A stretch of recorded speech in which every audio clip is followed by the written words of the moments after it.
and welcome to the Wild Wild West podcast. My name is Richie Riche of the MHRT Network. Over that away, we have DZ representing his Los Angeles Raiders. And down, sorry, see, you didn't even pay attention. See, you didn't hear what I said. Yeah, you didn't hear it. Yeah, that's Did you what I do thought. Raiders first? No, I said Los Angeles Raiders to see if you're paying attention, and you didn't Oh, pick up on it. Jesus. No. Nav picked up on it. You, not so much. Anyways, your Los Angeles Chargers. And down below, we got Nav representing the Las Vegas Raiders. And we got a great show for you tonight. We're going to be talking about the top two and worst two free agent signings for each of our teams. We're also going to get into the Maxx Crosby news. Obviously, Nav, that's going to be heavy on your info to the rest of us here. And we were talking in the green room. We have brought in Ref Guru, great friend of the show. Ref, sometimes you join us after the fact or sometimes late in the show. Want to give you a shout out for all of your insight into the NFL officiating for both myself and our fan base. But I think it might be worth our while just quickly touching on the other news that we are all talking about backstage about the potential strike that might be looming with the NFL officiating crews. And I think there's going to be some interesting discussions to be had, wanting to see the chat and your reactions. So without further ado, Nav, let's jump right into the Maxx Crosby news. Because I'm sure a lot of the Raiders fan base, and frankly, all of our fan bases are curious as to, what happened there. Yeah, so I do see a few Raiders in the comment section here. I just want to give them part of Raider Nation a little bit of love here. We got Jack G in the building, Bob Stenard, Raider Paul, and Furpo. And I just want to let you know, Furpo has like 97 jobs, so he's always on his way to work pretty much every time he comes into a show. So pretty sure he has several jobs, and he's making that paper. So I'm proud of you, brother. You just keep it going. And Raider Paul, I'll give you a quick one. Raiders! God, we need warnings, man. No, that's kind of the way I roll, right? When it's my turn. So anyway, the answer to this question is yes. Yes. There's no question. There's no question. Yeah. I don't think there's any question to that. No. So let's we'll jump into Maxx and go from there. Okay, so everybody's aware of it was a botched trade that's kind of like based on the epic nature of it, is like a one-timer. It's a one-off, the way that happened. Okay, and I always, right as soon as they said they're backing out of the trade, I'm like, well, why couldn't you have flew the doctors to Vegas that you wanted to go examine that under the radar and not make it a thing? So that brought up questions to me. And then, so I'm like, you very could have easily, if that was the things, the medicals, you send your people to Vegas, right? That was my first thing. And it's when I look at a lot of people talking about it, even ESPN folks, I'm like, they don't bring up the fact that could have very easily flown to him instead of putting him on a commercial airplane for a 5-hour flight. This is from Maxx's the Rush. So flew 5 hours to DC because Baltimore, the Ravens said that there weren't enough flights coming into Baltimore, so therefore you're coming into DC. And if anybody's ever been into Reagan Airport, let me explain something to you about the traffic in that joint. Coming out of that. It's horrible, dude. It is. I did it one time and refused to ever do it again. Right. Well, and here's the thing. So not only that, so with all the traffic and all the other bull crap that's going on, right? He's got to get in a car now with a driver named Joe or Joel or something like that. He said he was a stud. Loved the dude. And of course, Max is excited. He's not really paying any attention to it, but it's kind of weird that at least he flew. He goes, at least I flew first class. You know what I mean? Me and the family. So they're bringing Max, his wife, and kid there, right? My thing is, if they were getting cold feet, they should have said, no, just don't even come. Because they had a victory dinner set up for them and everything, which is a bunch of crap. So, regardless of who wanted Max traded or who did not want him traded, everybody that's a Raider fan knows that Max is a real one. Like he's Raider Nation for life. No different than Tim Brown, even though he went to another team and came back and to just for one day to retire a Raider. You know what I mean? It's the crazy part about it is, so there's that, and he's also 3 hours behind. So that's 8 hours on his mental clock, and then 2 more hours for the hotel. And they stay in the hotel, so he spends the entire next day in medical. Walks in the door, takes a look around and stuff, and then in medicals. Never met the coach.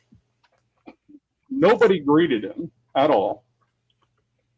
Never met the GM up until this point. So you would think 2 first rounders you're giving up for a dude like this, you would think they've been standing at the front door shaking his hand. Would you not? I would assume the owner would have been at the front for yes, yeah, right. That's Bishotti, right? Bishotti, yeah. So I'm trying to keep it real and not put my own perspective on it, but man, that's weird right off the get go. But Max gets it. It's a business. Let's go get all this stuff done. Everybody knows I had a meniscus repair, which was a little bit more than what we thought, but my doctor, being the best in the country at this, says I'm perfectly on time. In fact, I'm a little bit ahead. So, gets the medicals done. Then after that, he's in the facility for 5 hours before the driver said, "Oh, I'm going to take you upstairs so you can meet Jesse Minter." And Max made it pretty clear. So Max goes in there and says, "Hey, I kind of dabbed him up, and that type of stuff." And he had this unexcited look on his face, and it felt weird. He goes, "At that point, that's when everything started. The vibe was weird." And he goes, "I'm in the coach's office, and I look through the windows, and there's the GM. Still never met." Jesse Minter at that point said, "Hey, there's a little bit of a problem. The doctors are looking at it, saying your future may not be what." This is coming from Max. The future is a little bit in doubt based on what some of our doctors are saying, or some of the consultants are saying. And of course, Max is a little bit freaked out about that because he's like, "Damn, if I need another surgery, I need to do that shit now." Because now it's a little far along. So he calls his agent, he calls his doctor, and his doctor goes, "Dude, you're exactly where or past where I expected you to be, and you're fine. Do not worry about that part."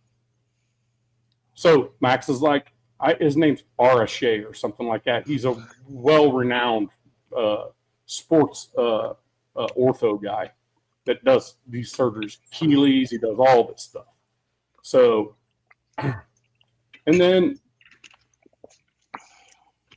so he calls his agent and says, "Hey, what's going on?" And his agent goes, "Hey, CJ is his name. CJ's his agent. CJ's kind of like, "Hey, they may back out of this, man." And he goes like, "What the F?" You know what I mean? Oh, we just got over 10 minutes. But anyway, I'm not going to throw it out there just to throw it out there. But anyway, looked up. It was like 10:32. But anyway, and he goes, just don't worry about it. I'm going to make some phone calls and do some other stuff to find out what's going on.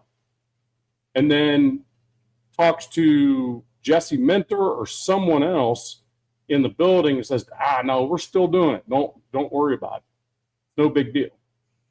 So his agent calls him like 5 minutes after that and goes, dude, they're backing out.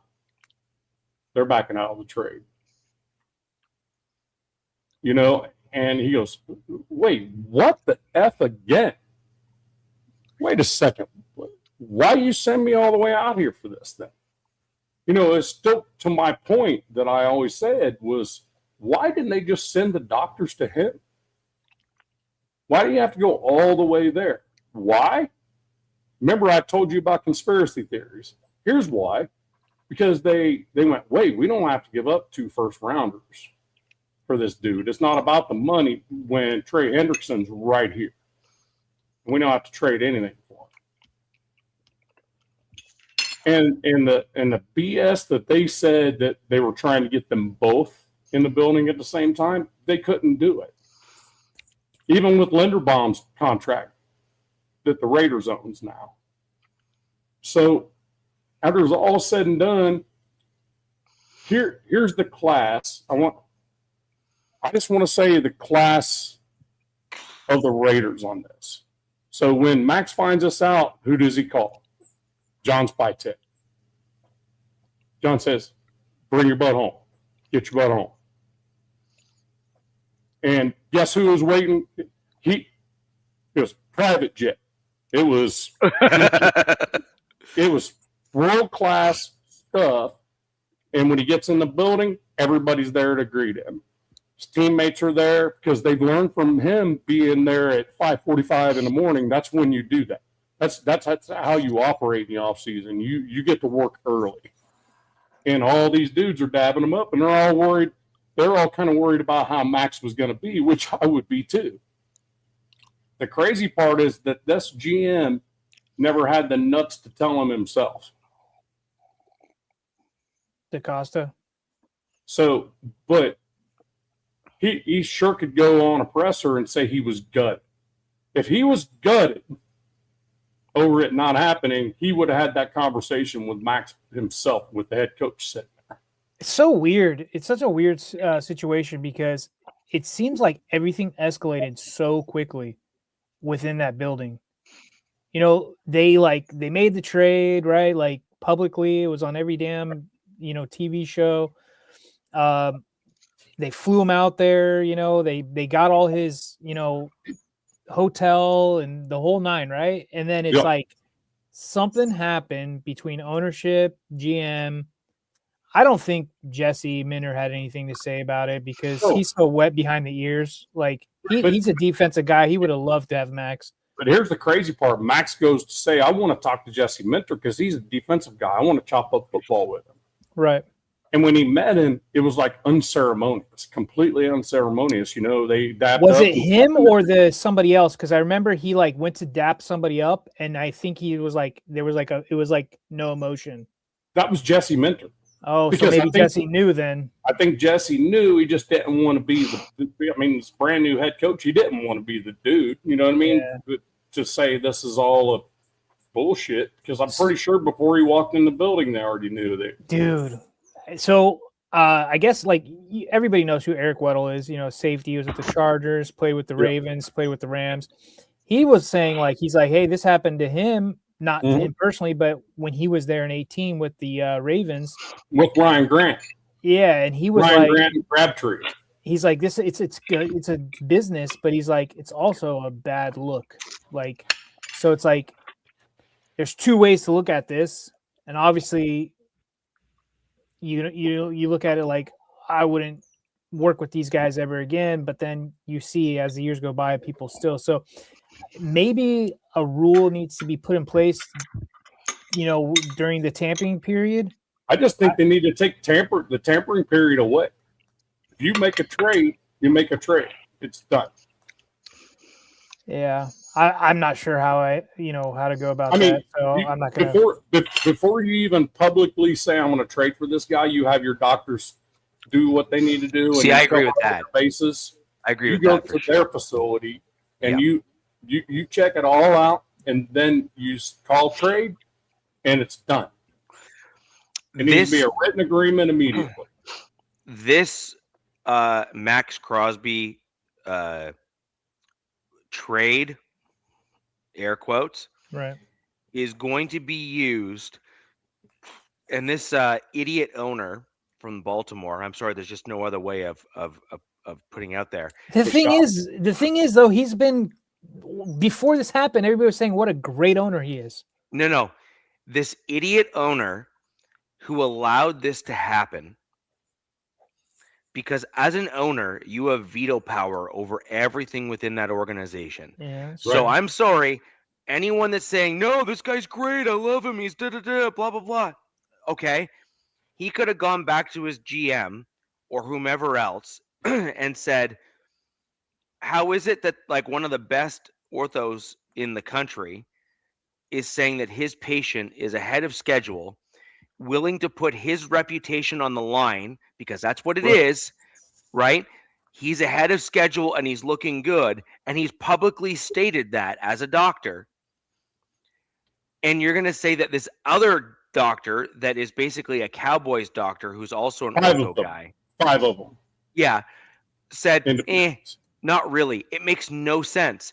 If this ever happened outside of the NFL, and like think of like a CEO as an example, Heads would roll.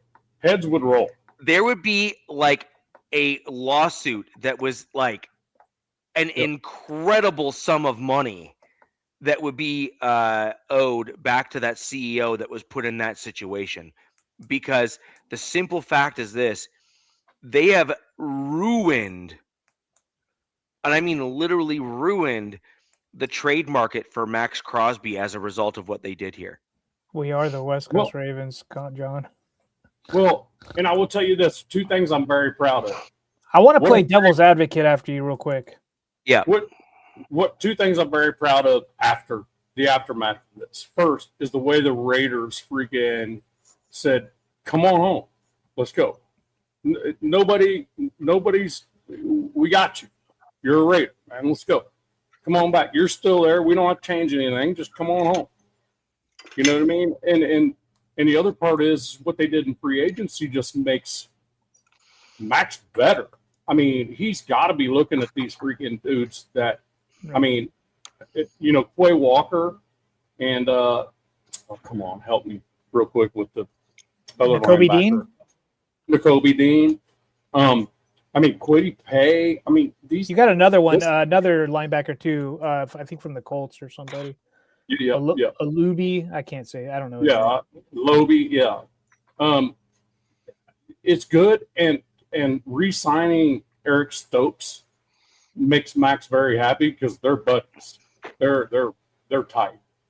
And then Malcolm Kuntz, I don't think that they re-signed him for a year just because they thought Max might be gone. I think they re-signed him anyway.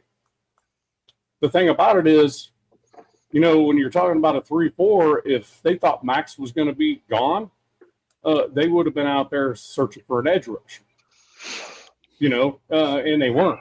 They weren't even in the market for it. So it made Spytek's, ears were probably, his hair was standing up with Max going over there and stuff.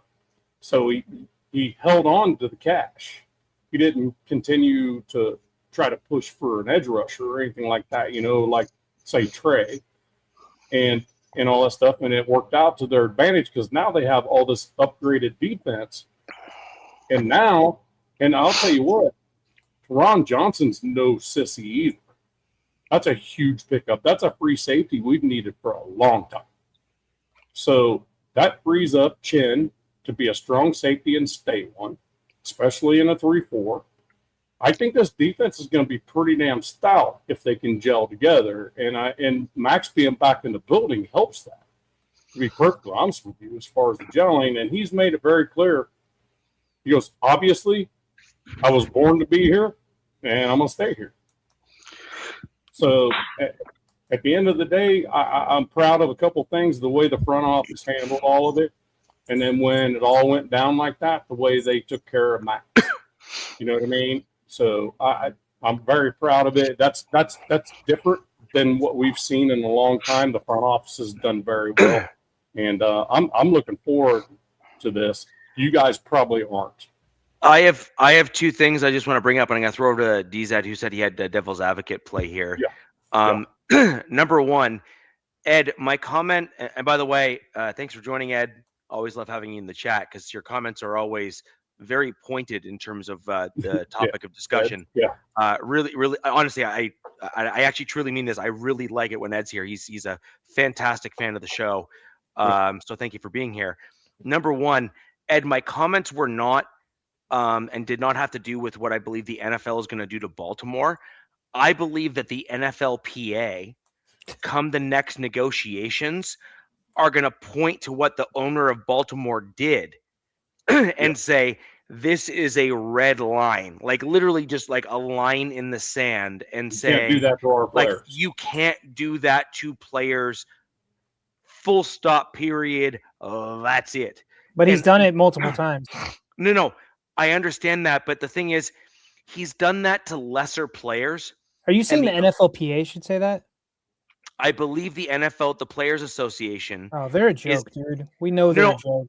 I agree, but there's going to be certain things that the players are going to demand, and this is one of those things that's messing with the players' money and messing with the players' livelihood. And there are a few things that and their family, and their family for that, and and their family. I agree with that as well. This really is, I think, one of the. Like, the other ones were kind of like lesser known players. Maxx Crosby, I don't care who you are, what team you're with, he is in an upper tier in the NFL in terms of name recognition, talent, et cetera, et cetera. He's a blue chip player. He is the guy that you look to and be like, that's an NFL player, right? Okay, cool. Yeah. He's in that caliber. He's like a Von Miller type in terms of player in the NFL. And it's crazy, when he came out, he wasn't a blue chip. So he's earned this. So he's earned this. He is very much like a Khalil Mack, or who's the guy from the Rams? I can't remember his name now. Aaron Donald? Aaron Donald. Okay. Aaron Donald was not a blue chip dude coming out of the draft. Yeah. He was just kind of like a potential guy, and he basically turned himself into Aaron Donald, right? Like, he did the thing that Maxx Crosby has effectively done, right? So my point is that I think this is going to be an NFLPA thing, not necessarily the NFL going after the owner of the league. The NFLPA has bigger fish to fry. Because of them, we have the play on the field is getting worse and worse, I feel like, every year. They take away preseason games. The practices are shorter. We have more soft tissue, probably due to the lack of practices. I mean, they used to have 2-a-days. They don't do that anymore. Next thing you know, we're going to have maybe 2 preseason games and then extra NFL games. So it's going to be an 18-week season. And that's all thanks to NFLPA, by the way. So that's why I don't mess with those guys. And then you can blame them as well for quarterback, the lack of quarterback play, I guess. But this, by no means am I sticking up for the Ravens, because I don't really give a shit about the Ravens. If anything, I will kind of root more towards the Commanders over the Ravens. But and Nav kind of touched on it. Like, we all know what happened. They got cold feet, and they had another opportunity that they could jump on, right? They're like, okay, we got a new coach. We're losing a lot of high-end players, right? And they looked at what draft capital they had, and they're like, hang on, this isn't adding up. And then I want to say that Trey thing popped up pretty quickly. You know what I mean? Like, I think that all happened very fast as well. And they jumped on that, rightfully so. And from a business perspective, just take out all the feelings about this. This worked out really well for the Ravens. They got their picks back. It worked. I think it worked out better for the Ravens, because they also lost. I think it worked well for both sides. They also lost an all-world center. Sure, but they're not paying him what you guys are paying him. I agree, but that's okay. Ton of money, but it's okay. Well, that's two different stories. I think Linderbaum will do wonders for a rookie quarterback. I think Lamar is going to be fine with, an average, steady guy out there, but it's obviously going to hurt the offensive line. But I think both sides it worked well for. It worked out for the Ravens, and it worked well for the Raiders. The Raiders get to keep Maxx on probably what's going to be a better defense than that he's played on in quite a few years. Which, I mean, depending on how your guys' draft goes and the rest of free agency. Well, but you look at it from this perspective, the way the Raiders treated him on the way back in, Maxx is going to be way more receptive to team-friendly deals. Sure. Like he sees what's going on around him. He's like, damn, dude, for once it looks like people know what the hell they're doing since I've been here. And and I think that's how everybody outside the Raiders, Chargers, Broncos, Chiefs are all kind of seeing this is like, look, they actually are adulting right now in Vegas, and we've got to be on our, we got to be ready for this. But hey, Hug, how you doing? Bueno, what's going on, bro? How you doing, man? Yeah, I think it worked out for both sides, and yeah, it's a horrible bad look. But look, in a few weeks, everybody's going to forget everything happened. To be honest, because this is how society is these days. Well, and we look, and a lot of Raider fans are like, okay, now what do we do with the? No, how about our? I love the fact that Raiders and Raven fans are beefing right now. I think it's great. I'm like, hell yeah, you guys have at it, because on X right now they're like, it's like a war going on. I guarantee it. And I don't pay much attention to X, so but I mean, unless I get a breaking news thing or something. But I mean, the one thing that I got to give credit to Spytek on, I'm pretty sure he saved enough money to be able to absorb back Maxx just in case. The dude probably had a freaking spidey sense or something. Something wasn't right, and I'm pretty sure they were wanting to sign more. But for the Raider Nation, I just want to let you guys know that we also have a lot of releases that we still have to do before June 1st.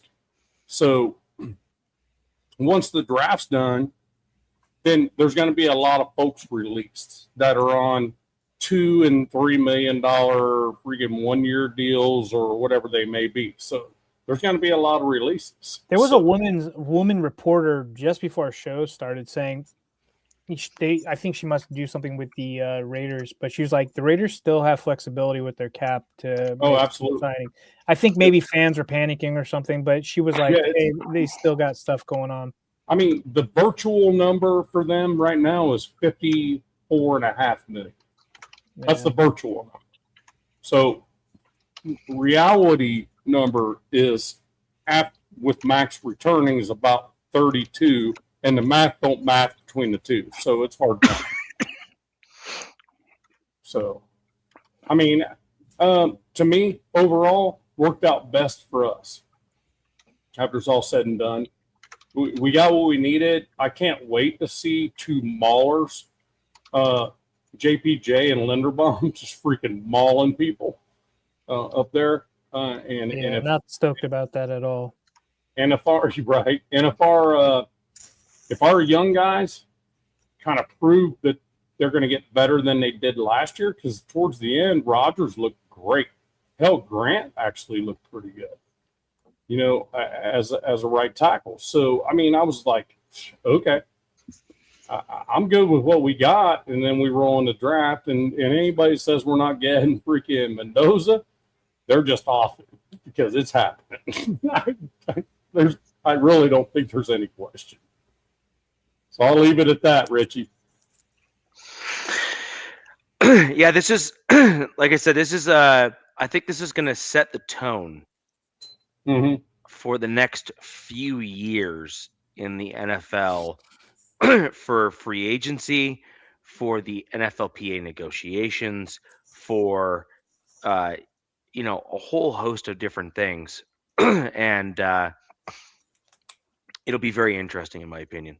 I think it'll be very, very interesting. I think this is I believe that we're going to look back on this and remember the Max Crosby trade that never was having been the thing that changed how the players in the league allow trades to occur, especially with injured players that are coming off injury.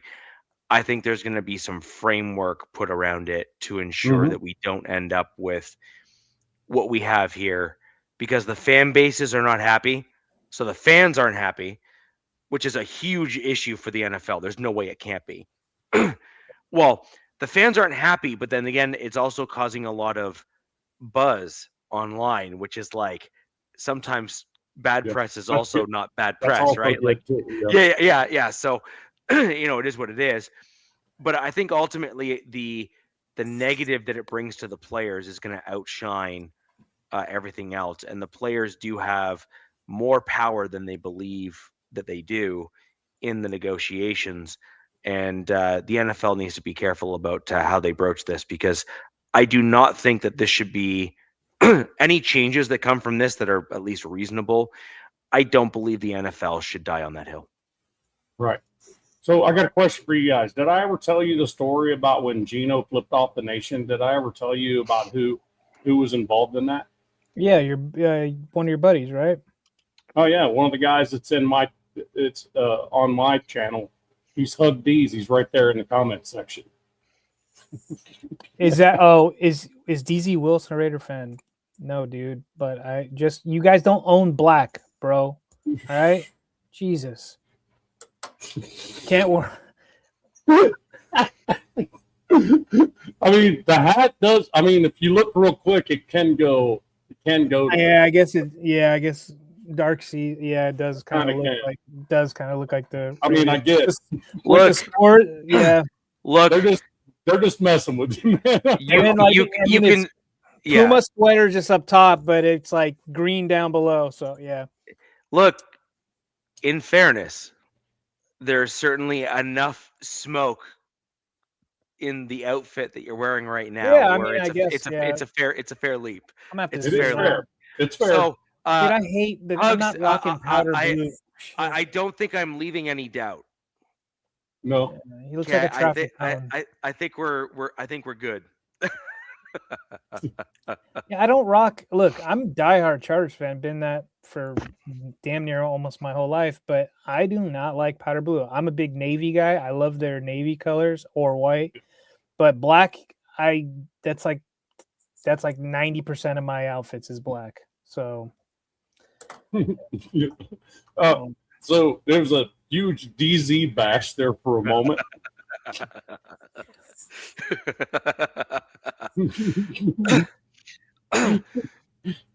Look, look, I'm one of the few. Look, here's the deal. I believe I've actually given myself enough grace within, the Raiders fan base and how I've assessed your team, where I called balls and strikes pretty fairly, even when the Broncos were on the ascension, where I said, I think you guys are going to beat us. I don't think we're going to beat you, or I think we're going to beat you, and here's why. I haven't just been a Broncos homer. And DZ's a fan of the show for long enough to know that most of those I actually got right. I actually called when the Broncos were going to lose to the Raiders, and I got them right. A lot of Broncos country fans were like, I don't understand. DZ did too.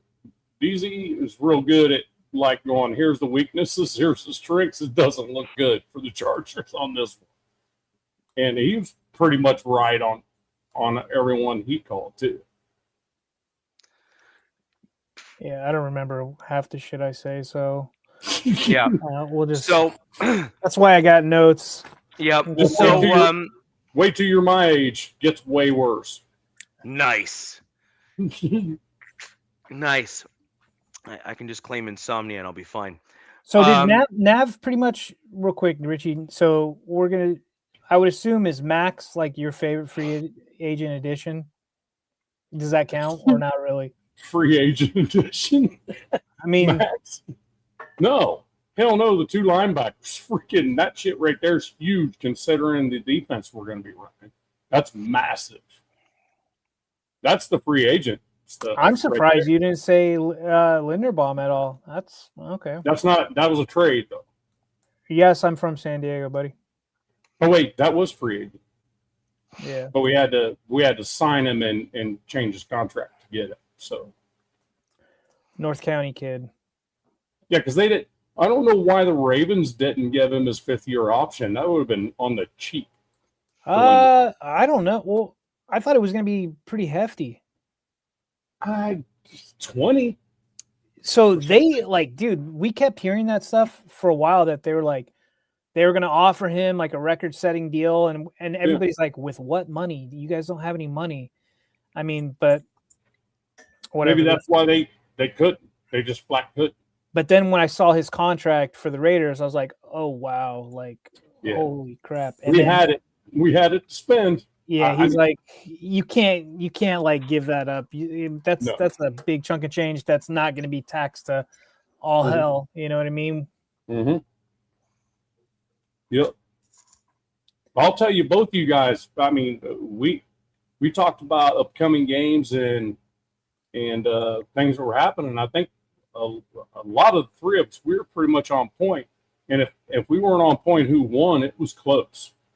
You know, pretty much the three of us. I'm going to give us the credit on that one, because I think we all were in real close on a lot of score calls. All of us. Yes. Yeah, we were. So let's maybe flip over to UGZ, and we'll go for your top 2 free agents that you brought in so far. Well, yeah. We need to fire our GM still. I'm still on that hill. Like, I put out a post the other day. I'm like, dude, this guy, yes, I'm being emotional, but like, I'm like, this dude should probably resign and let Chad Alexander take over. Chad Alexander's been in the building for a while. He worked under Telesco. Now he's working under Ortiz. But this whole Ravens West GM philosophy, we kind of were talking about it before the show kicked on. This whole comp BS formula stuff, like, it only works if you have the personnel to let go, right? Yes. And so it's not working for the Chargers to get your comp, because you're releasing guys and immediately having to sign guys back. I think in order for a comp to work, a guy has to be signed for like $3.5 million or $3 million. It's one of those numbers. Yep. And then you got to bring another guy in, and it doesn't work. And we're going into year 3, and he gets a pass for year 1, because they were like negative $65 million in the hole when they inherited the team. But like, teams like the Niners, the Rams, who else? They kill it with this comp stuff, because that's just their whole MO, and they've laid the foundation. You know, they let guys go because they can bring in similar dudes or whatever. But what he's doing is he's bringing in all these guys for like these 1-2 year deals, dirt cheap, and you've got to think that they're losing out on dudes. And one of the major priorities, these last couple of years is like, hey, build this damn O-line, man. Like, get Justin some freaking protection, right? Well, they did. So I'll just talk about that. Let's just talk about one of those things. One of my favorite free agent additions is the center that they signed. I talked about him when this happened. Is Tyler Biotish. He was with the Commanders. Commanders released him, I think, to probably save some cap, and I think they're changing schemes. He's been known as a zone center, 6'4", 316 pounds. He was a 4th-round pick with the Cowboys in 2020. Came out of Wisconsin. He was ranked last year anywhere from a top 10 center, top 15, anywhere in between that through multiple different rankings. You know how I feel about ranking linemen. It kind of is like, you got to just take it with a grain of salt. You got to trust your eyes with offensive linemen. So, that's going to be a major improvement, because the last 2 years, Justin center, Bradley Bozeman, who retired, thank the man above. ranked like 34th out of there's only 32 teams, and he ranked 34th out of centers. Like, huge red flags. So everybody knows when you have a competent center in the middle of the line, you can get away with some stuff. You know what I mean? You can get away with some stuff with some iffy guard play because they kind of hold it down. And, no better example than the Kansas City Chiefs with Creed Humphrey. Like, what they've been able to get away with him, who's arguably probably the best center in the league. And it's looking like it potentially the second best center in the league could be in our division down below with the Las Vegas Raiders, but we'll see how that plays out. But he's definitely one of my favorites. And then another guy they brought in that was kind of flew under the radar, and it wasn't like a super big need, but I'm just going to throw out there is Kenna texted me while the show's going on, and I'm getting buzz in my ear. Jack, if you're watching, we're doing the show. But, they got Keaton Mitchell. I don't know if everybody in this chat knows who Keaton Mitchell is, but he was the running back with the Ravens. You guys, Raiders' favorite organization. He was like their change of pace, small back, and I was like, seeing him from afar, I always knew that I was like, fucking timeout, dude. I can't do this with buzzing in my ear, dude. Let me call him. Like, holy shit, bro. Is that Kenna? Yes.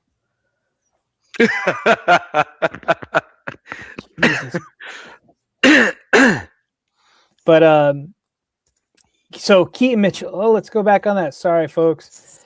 He was a UDFA. He was 24 years old, 5'8", 190, right? Nothing special. But what's been lacking in LA has been the kick return game. I think last year he ranked 8th in kick return yards at 26.9. I could hear Nav in the background. Anyways, we're still live. So let's go back.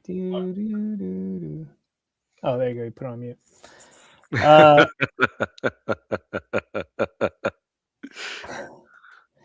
So I always thought like A-Chain. Everybody knows A-Chain, right? He's probably the last, guy in Miami because it looks like Miami's tearing everything down to the studs. And I always thought like A-Chain's probably would be the fastest running back in the league, right?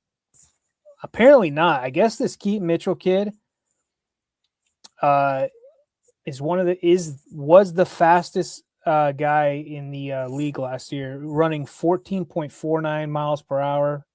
I guess for a running back, that's extremely fast. He had the reading my notes. The most fastest carries in the league or something last year, or the most explosive, something like that. Anyways, you guys all know who our OC is going to be, Mike McDaniel, and with this guy thrown in the mix, he's going to be a third running back because he's going to be behind Kamani Vidal and obviously Omarion Hampton. I think he's going to be a big help, and he likes his track stars. Yes, and they needed your some guy speed. likes his track stars. Yeah, they're still looking for speed. There's still rumors about them looking for an X. That ship might have sailed, with Shaheed staying in Seattle, Alec Pierce going back to Indianapolis. I still see rumblings and rumors about A.J. Brown, who's not known as a burner, but A.J. Brown being a, potential cut in June 1st and potential trade bait. But I'm like, dude, we don't have any trade capital. You only have 5 picks. Why I'm pissed with this free agency is you only have 5 picks. You should have been more aggressive, especially in the offensive line department. And we'll get into that when we talk about the two worst. But yeah, so Tyler Biotish, center, awesome. And then Keaton Mitchell, kind of under the radar signing for them that, if he could stay healthy, he could be a problem, especially with the special teams. And, on the offense.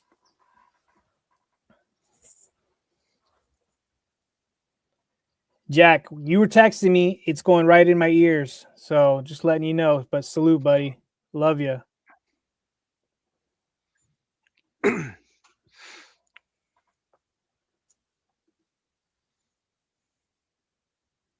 Hey, I will tell you, DZ, I'll tell you something, man. With Joel Slater back healthy and Amari and Hampton back healthy, that's a whole nother. Look, those three dudes. That was like pillar level. Oh my God, when Justin Herbert has to still be a quarterback, dude, that is freaking crazy. So losing that amount of talent up front, and a running back that knows how to block for your quarterback as well, and an explosive big dude. You know what I mean? So the addition of that running back in there with speed, I think is great for you guys. I'm just like, if this all works perfectly, which, let's be honest, rarely does. And let's be honest, the Chargers and the state of California, I'll throw the California and then I'll throw the Chargers specifically. They don't have a good track record of keeping athletes healthy for one reason or another. And so the knock on Keaton Mitchell is he hasn't been able to stay healthy. He's got that J.K. Dobbins problem. And I don't know what it is coming from Baltimore, but whatever. And then you come to LA, which isn't going to do you any favors in staying healthy. But like, if everything works perfectly, it should be electric. That being said, nobody knows how Slater's going to return, off that injury, which is brutal. And then another thing that not a lot of the fan base talks about is Joe Alt's ankle was completely obliterated. Yeah. And there's very little information on that as well. It wasn't just some minor surgery. They asked him, when the season was ending, they're like, what happened to your ankle? And he's like, everything. Like, pretty much like it's all destroyed. All done. And then we'll get into the two worst free agents, because there's one that I'm going to talk about that contributed to Joel getting his ankle just obliterated, and they decided to run it back with this clown. But yeah, Nav, I agree. In a perfect world, if they can make this work, it should be something special offensively. Yep. Yeah, I'm good with it. I just think, this AFC West is going to be a gauntlet. Definitely. I agree. Richie? I want to go over mine. Yeah, you wanted to throw your two favorite free agent additions? Sure. I'm going to surprise a boatload of people. And I love it, because I don't give a crap about what most of Broncos country thinks, because I don't think that they are assessing a team as a whole. I think that they're looking at splash plays and they're wanting all these, like, they're not truly looking at what it takes to build a team to have long-term sustainability. They're just wanting, like, the flash in the pan. And I have never been a flash of the pan kind of guy. Those who know me know exactly the brand of football that I want to play. And it is vicious. It is brutal. And yeah, exactly. So my number one best free agent signing that I like is little Jordan Humphrey. And let me tell you, I just got a whole whack of Broncos country that heard me say that out loud and has thrown something now at their computer screen. But hear me out, and this is why I like him. Number one, he fills a void that nobody else on the Broncos really fills. Like, he does all of the things that nobody else on the team does. And then number two, we brought him in on a vet minimum. Okay. We didn't break the bank to sign him. We didn't sign him on some, like, stupid long-term deal that was, like, ridiculous or anything. We brought him back on a vet minimum deal. And this is why I like little Jordan Humphrey. Number one, despite his name, the dude is very big. Okay. Like, he is a very large human being. Also, despite his size, he actually has some pretty decent speed and is a pretty solid route runner when he gets out on the field. And I think that's something that a lot of Broncos country doesn't really give him enough credit for. And then number two, he does the dirty work at the wide receiver position. He is willing to, block in the run game. He is willing to block on those screen plays. He's willing to do like the gritty work that you need to do on a football team to allow you to win games. And he takes no credit for it within Broncos country. So, number one, that's my number one, is because of all of those things. Every team needs a dude that's like that. Every team needs a guy that does the gritty work. Yeah, And I agree. and it's not just the Pat Bryant here, which I'm going to bring in this comment here. Pat Bryant is a contested catch possession style wide receiver. I want to just address this real quick just to make sure that we're all on the same page. Pat Bryant is actually more akin to a replacement for Courtland Sutton than he is a replacement for Lil Jordan Humphrey. And hear me out, and this is why. Courtland Sutton is not he's a big dude, but he's not a super, super fast guy. So he's not that like Demaryius Thomas type who's like the big, fast, combination guy that can kind of do it all. Pat Bryant is the possession wide receiver, just like Courtland Sutton. He catches the dirty balls, the contested catches. He he basically blocks out the opponent's defense to allow the catch to be made. He's starting to block in the run game and in the wide receiver screens and screen plays and bubble screens and that sort of thing. But he doesn't have the size and physicality that Lil Jordan Humphrey has. Lil Jordan Humphrey just has that extra. He's basically a super, super fast tight end and therefore can also play wide receiver. That's what Lil Jordan Humphrey is. And I actually almost like Lil Jordan Humphrey better than I like Ingram. Like as a general player, I just think he's done more for us as a team. Like I just think Evan Ingram, when you compare him and Lil Jordan Humphrey, I just think Jordan Humphrey's done more for us as a team. Yeah, I mean, you guys really haven't gotten much out of your tight end room. Yeah. If just looking at last year in general. So that's my general point on Lil Jordan Humphrey. And I just think he provides all of the tick boxes that the team doesn't have. And he's a much bigger signing than people are willing to give him credit for. I did not expect you to name him. That was number one. Number two, Jaquan McMillan. Now, he was a restricted free agent or an ERA, and we tendered him, and we got him back at a steal of a deal, and I do expect us to bring him on a long-term deal, in my opinion, for what it's worth. Or at the very least, we're going to let play out, depending on what happens. He was an EFRA, Richie? I think he was a restricted free agent. Okay, so I'm wondering, like, no team could have matched. I think that's the E. They could they could have poached him, but he was a second round tender. Okay, that's where. Okay, the second round's where it comes in, because I'm like, he would be a guy that damn near a lot of teams would love to go I'm not going to surprise though. I'm very surprised. I actually thought another team was going to take him for a second rounder. I would have. Yeah. A slot corner that has the pedigree and the stats that he has, dude, I would have taken him for a second rounder like every day of the week, twice on Sunday. I don't know. Second round's really high. He was a UDFA, right? He was an undrafted free agent, but I don't care. Second round tenders, crazy. But I don't care what his draft pedigree is. Screw that nonsense. I know, but that's a front office. That's front office stuff, dude. Yeah, but look at what his play is on the field. It is. It's fantastic, but then you got to look who he's playing amongst. I know. He's playing amongst some really elite secondary guys, you know what I mean?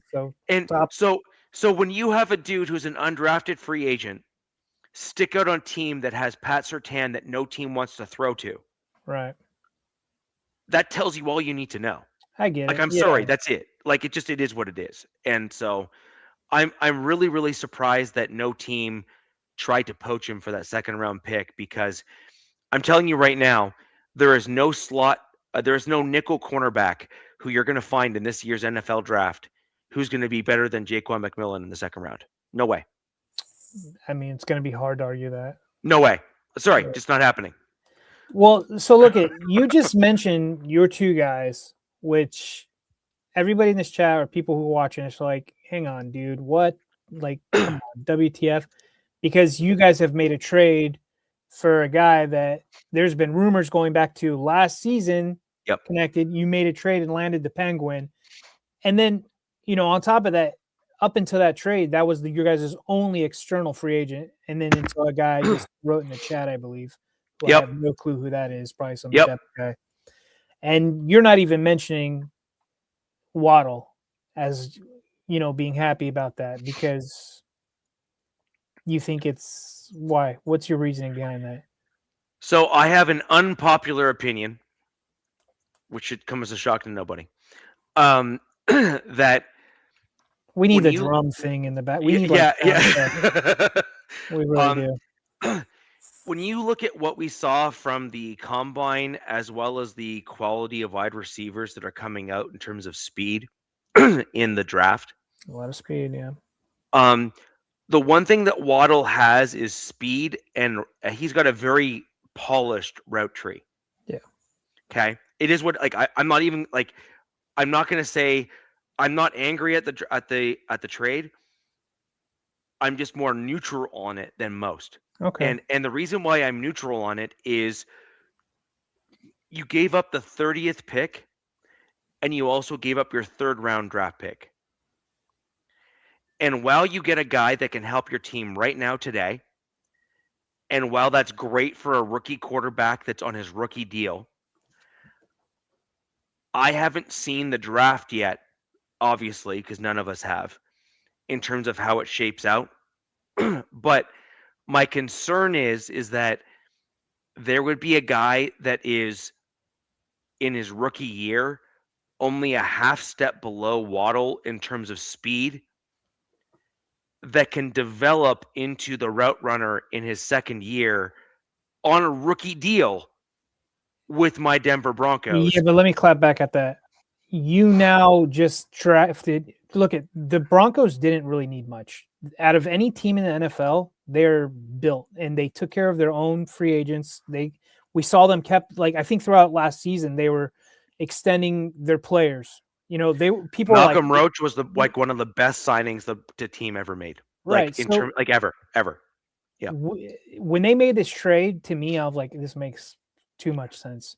And people are like, damn, that's a lot they gave up. And I'm like, they didn't need anybody. And now, this is my theory, with that second round pick, you guys, I still think you guys could make or trade off some assets, right, to maybe recoup some more draft capital back.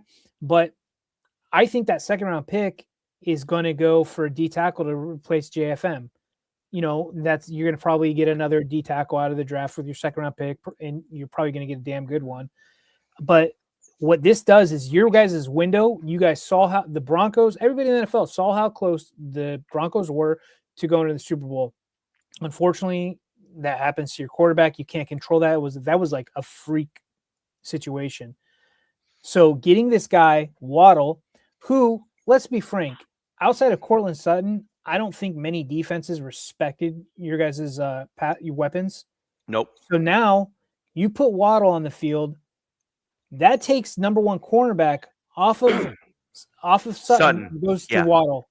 So now you have Sutton open. Go ahead, Nav. They have to respect it now. Right. Yes. And this guy is no joke. I mean, dude, he is, top 20 receiver in the league. Look, I'm not even arguing that. Right. My thing here is there's a delta between what you paid to get him and the what if potential of the first and third. I don't even count the fourth round swap. That's just that by the way, fourth round swap, that's got George Payton in like flashing letters all over it. Because George Payton is all about that little extra value that comes out of like a deal. And when you look at the Denver Broncos trade, there's always these like weird, wonky, like crazy crap that you hear like as part of it, which is like Who's George Payton? GM. He's our GM for the Broncos. for the Broncos. How did I not know that?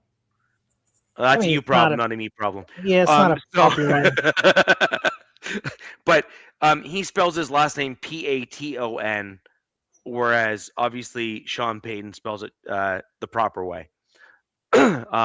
Most people think his name is Patton, not Payton. Oh, okay. Now it makes more sense to me. Mm-hmm.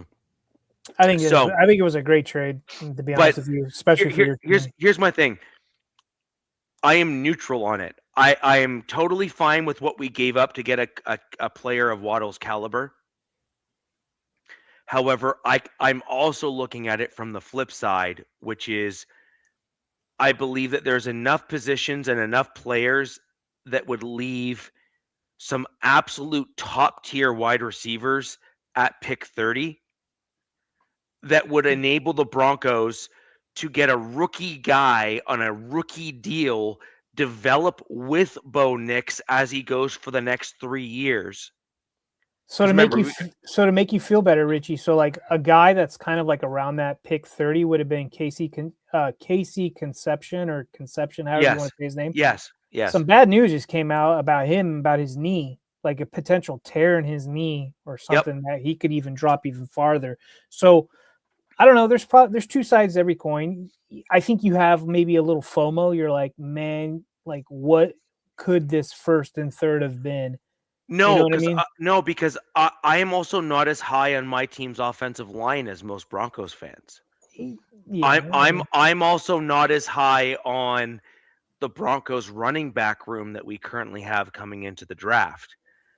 I'm also not as high on the Broncos tight end room, although most Broncos fans are not high on our tight end room, so that's kind of a unilateral thing, both me and them.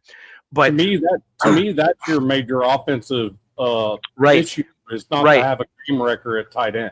I agree, but the thing here is that by trading away pick 30 and your third round draft pick, you've kind of removed the bookends out of the draft, and you've removed your ability to either maneuver or draft those guys to backfill your team. And then the other thing that a lot of other folks that are not named me have not made mention of is Garrett Bowles is not getting any younger. Now, to his credit, the dude had his best year of his career last year. So, like, good for you. Father Time has actually not impacted you yet, but he's not getting any younger. And that's a critical position on almost every football team, which is your left tackle. And McGlinchey has had like yo-yo games for the Denver Broncos at right tackle, and he's not getting any younger. So those are your bookend two positions, left and right tackle on your team, that you are not looking to replace in this year's draft whatsoever. Right. And so the Broncos are in a much more narrowed window than I think that most people are giving them credit for. And above and beyond that, you need a tight end and a running back to really bolster your offense so that you're not relying so heavily on your defense to win you all of those games every single time. I don't think running back is out of the question. I think you guys can still probably grab somebody. Tight end, I was just as confused as probably the Bronco country is about what they've done, just locking up all those guys. I'm like, why? For what reason?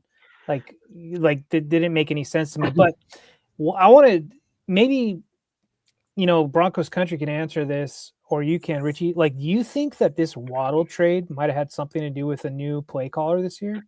Yes. Like so I'm thinking like maybe. No, because Sean Payton. Well, sorry.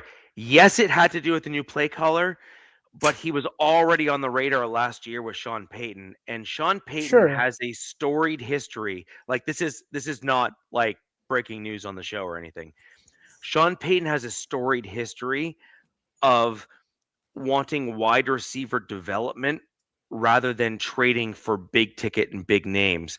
He's wanting to take a guy and like elevate his play with coaching.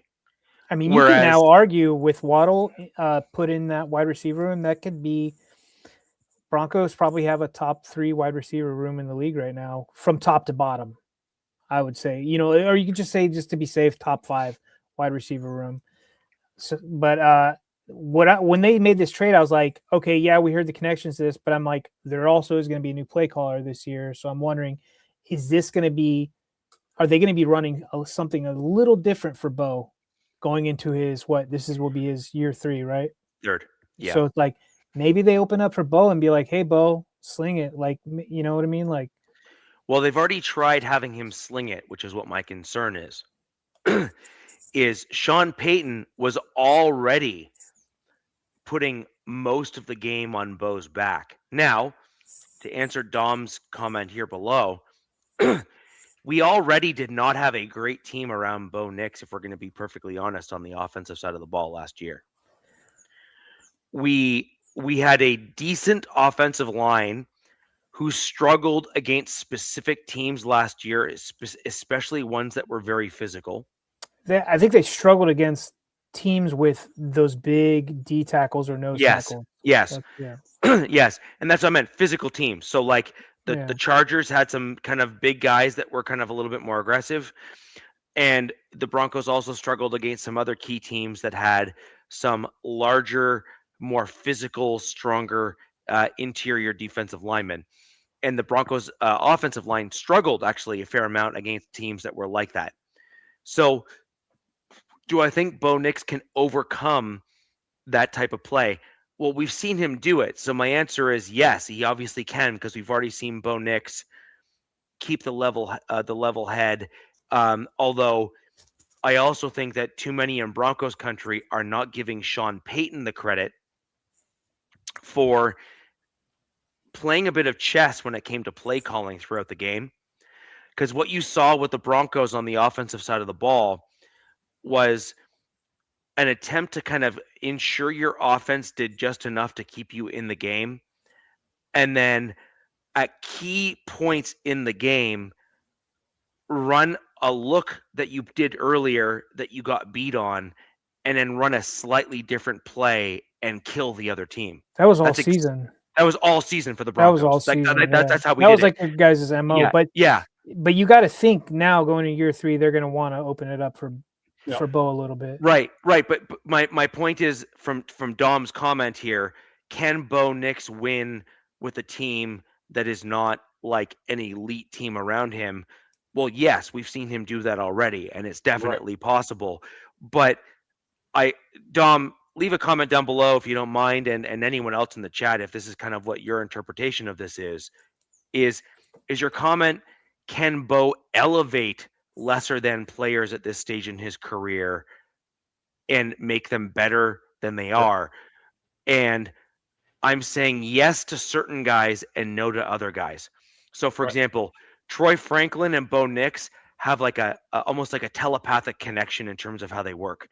Bo Nix knows where he wants him to go, and Troy knows where he needs to be. And if a defender messes him up, then that's not a Troy Franklin issue per se.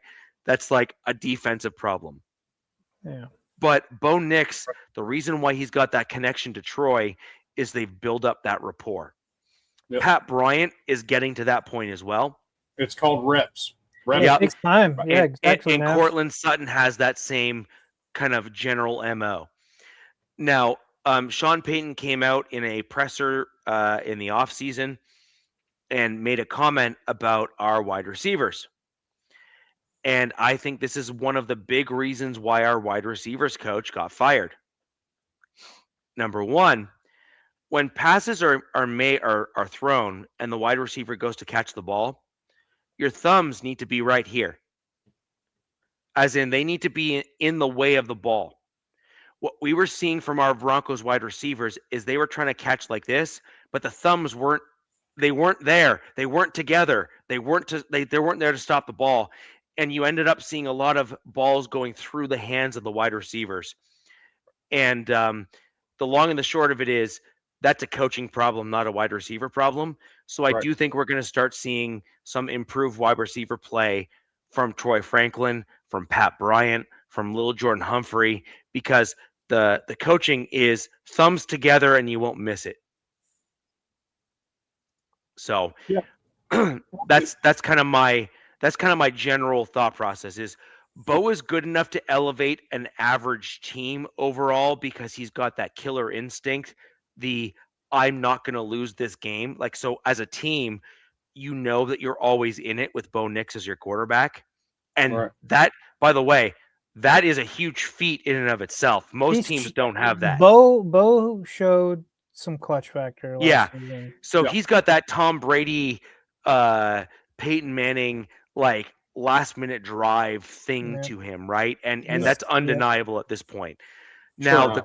the question is, can he take an average player and elevate him to above average, or an above average player and make him elite? We're Yeah. not there yet. Ask it takes Julian time. Edelman if that's Yeah. possible. Yeah, we're not there yet. Right. Yeah. Do you guys do now? I know we're going to talk about like 2 free agent signings we didn't like. Do Yes. you guys even have free agents you didn't like signed? Like, Yes, but they were internal guys. Like, but I'm even looking at Nav. Like, did you even sign guys you didn't like? So I must be the only one then. Great, awesome. Because I'm sorry. sure there. I have guys that I wanted us to let walk, and we brought them back instead. Because I was thinking about the Raiders. I'm like, dude, everybody they brought in, it's like, I mean, They're all starters. Every yeah, one. pretty much, yeah, because they're just going to build up depth behind them and then sprinkle Three in of 'em- rookies. 3 of them are Pro Bowls. Yeah. You know what So, I mean? like- So, can I just go back to Richie on your side of things? The thing about it is, what an offensive-minded coach or offensive coordinator loves is when the defense is dominant, because that changes the whole mindset. Look at how Kubiak played calls or played called plays in the Super Bowl. I'm good with 3 because I know that they can't do shit to us on defense. Right. Yeah. So that's a whole nother level of, and you think about it, we got Linderbaum on offense. In reality, I mean, we got Naylor as a wide receiver, which is unproven because he's behind one of the best tandems in the league in Minnesota, right? We did get that guy. I don't hate it at all. But what I'm saying is we did everything on defense, which makes an offensive coordinator, gives him more options. When your defense is dominant, it gives them options on what decisions you make throughout a game. 3 is good enough if you don't think the other team can score on you. You know, and I'll give you more credit, Richie, than you give to your own team. That defense, at least the backside for sure, is dominant. Yeah. Oh, Well, 100%. But what I think my somebody point, found a chink in their armor, like in the last 5 games or something. Yeah, That's going over the middle a lot. they there was like a- did. yeah. Do you know what it was though? What they were doing is they were picking on Stranad, Yeah. and they were picking on You're one of your favorites. no, they weren't picking on they weren't picking on Singleton. No, I meant in the secondary. The other white boy. No, they weren't picking on Moss at all, actually. They were just, but that's who they were throwing to because that's where they were going. They tried to pick on him, but the thing is that he kept on breaking up the passes because his stats show that he did. Yeah. What they did end up doing though was they were throwing to the other linebacker's side, whether it be Stranad or Turner or Corinne Reed or the guys that were still learning the linebacker position. because Yeah. there's complexities to it. So they weren't able to read all the stuff to get to the Right. positions they needed to get to fast I agree. enough. And I mean, that's a thing. Yeah. Picking on the Sternat linebacker room they're for picking sure. on the linebacker for sure.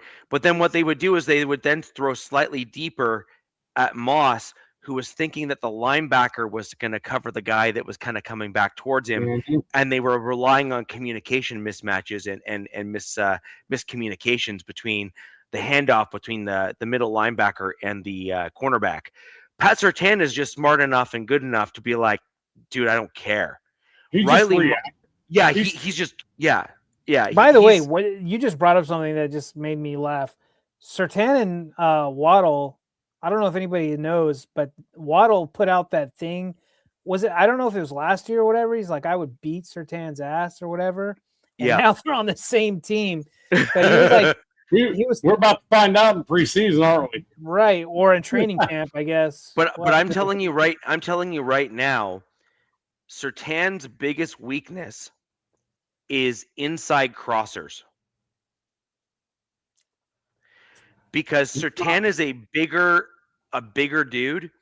Yeah. He's got speed, but he has good makeup speed, not straight line speed. Right.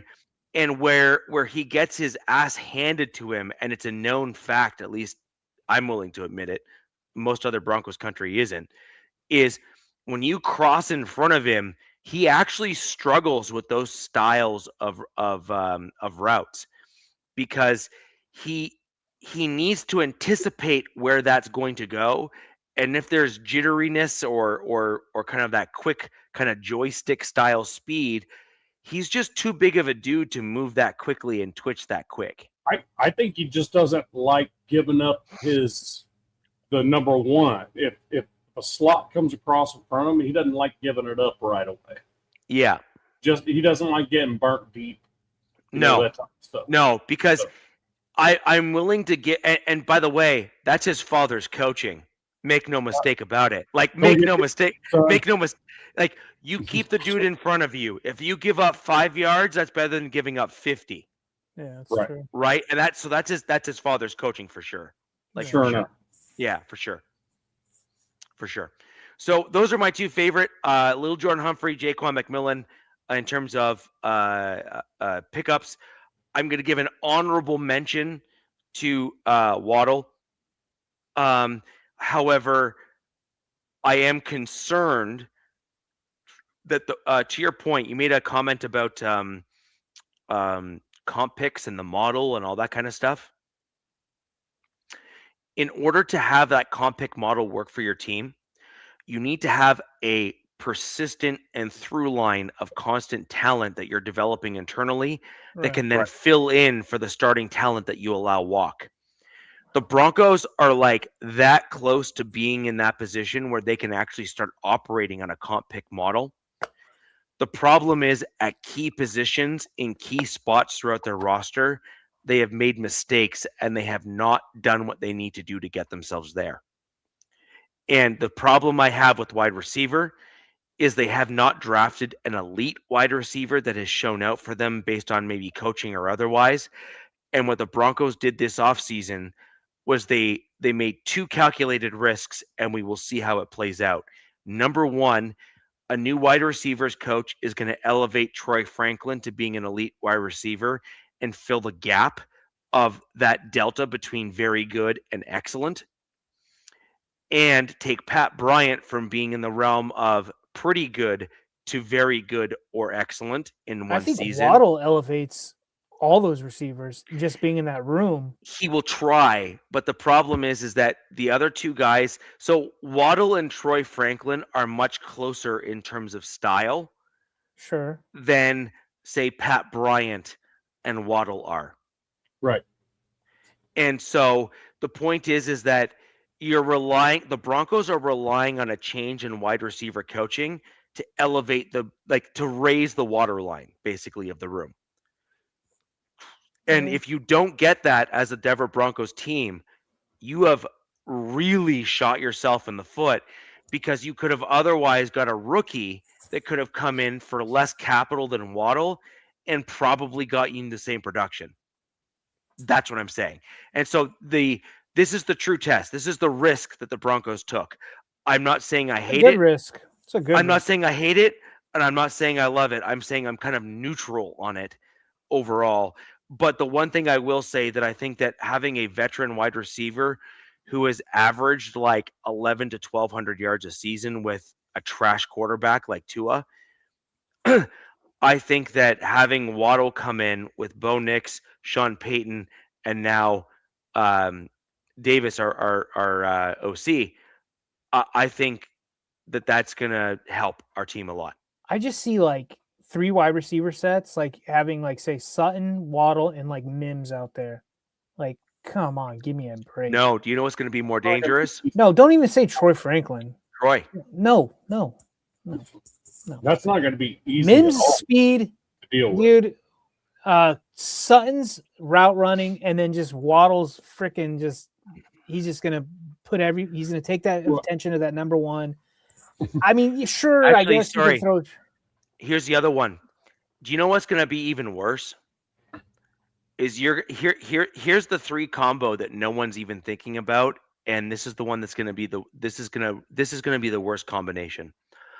Waddle as the Z, Waddle as the Z, Sutton as the X, and little Jordan Humphrey as the slot.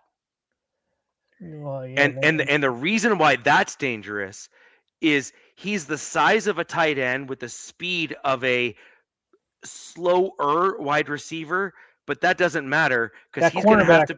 Because better be a dog, dude. He's just too big. Yeah, and dude, that's the combination. I do not envy nickel cornerbacks or they have to cover just. I mean, yes, some tight ends are slow, but they're dude. I don't envy nickel cornerbacks. Ask the Patriots. Was Rob Gronkowski fast? No.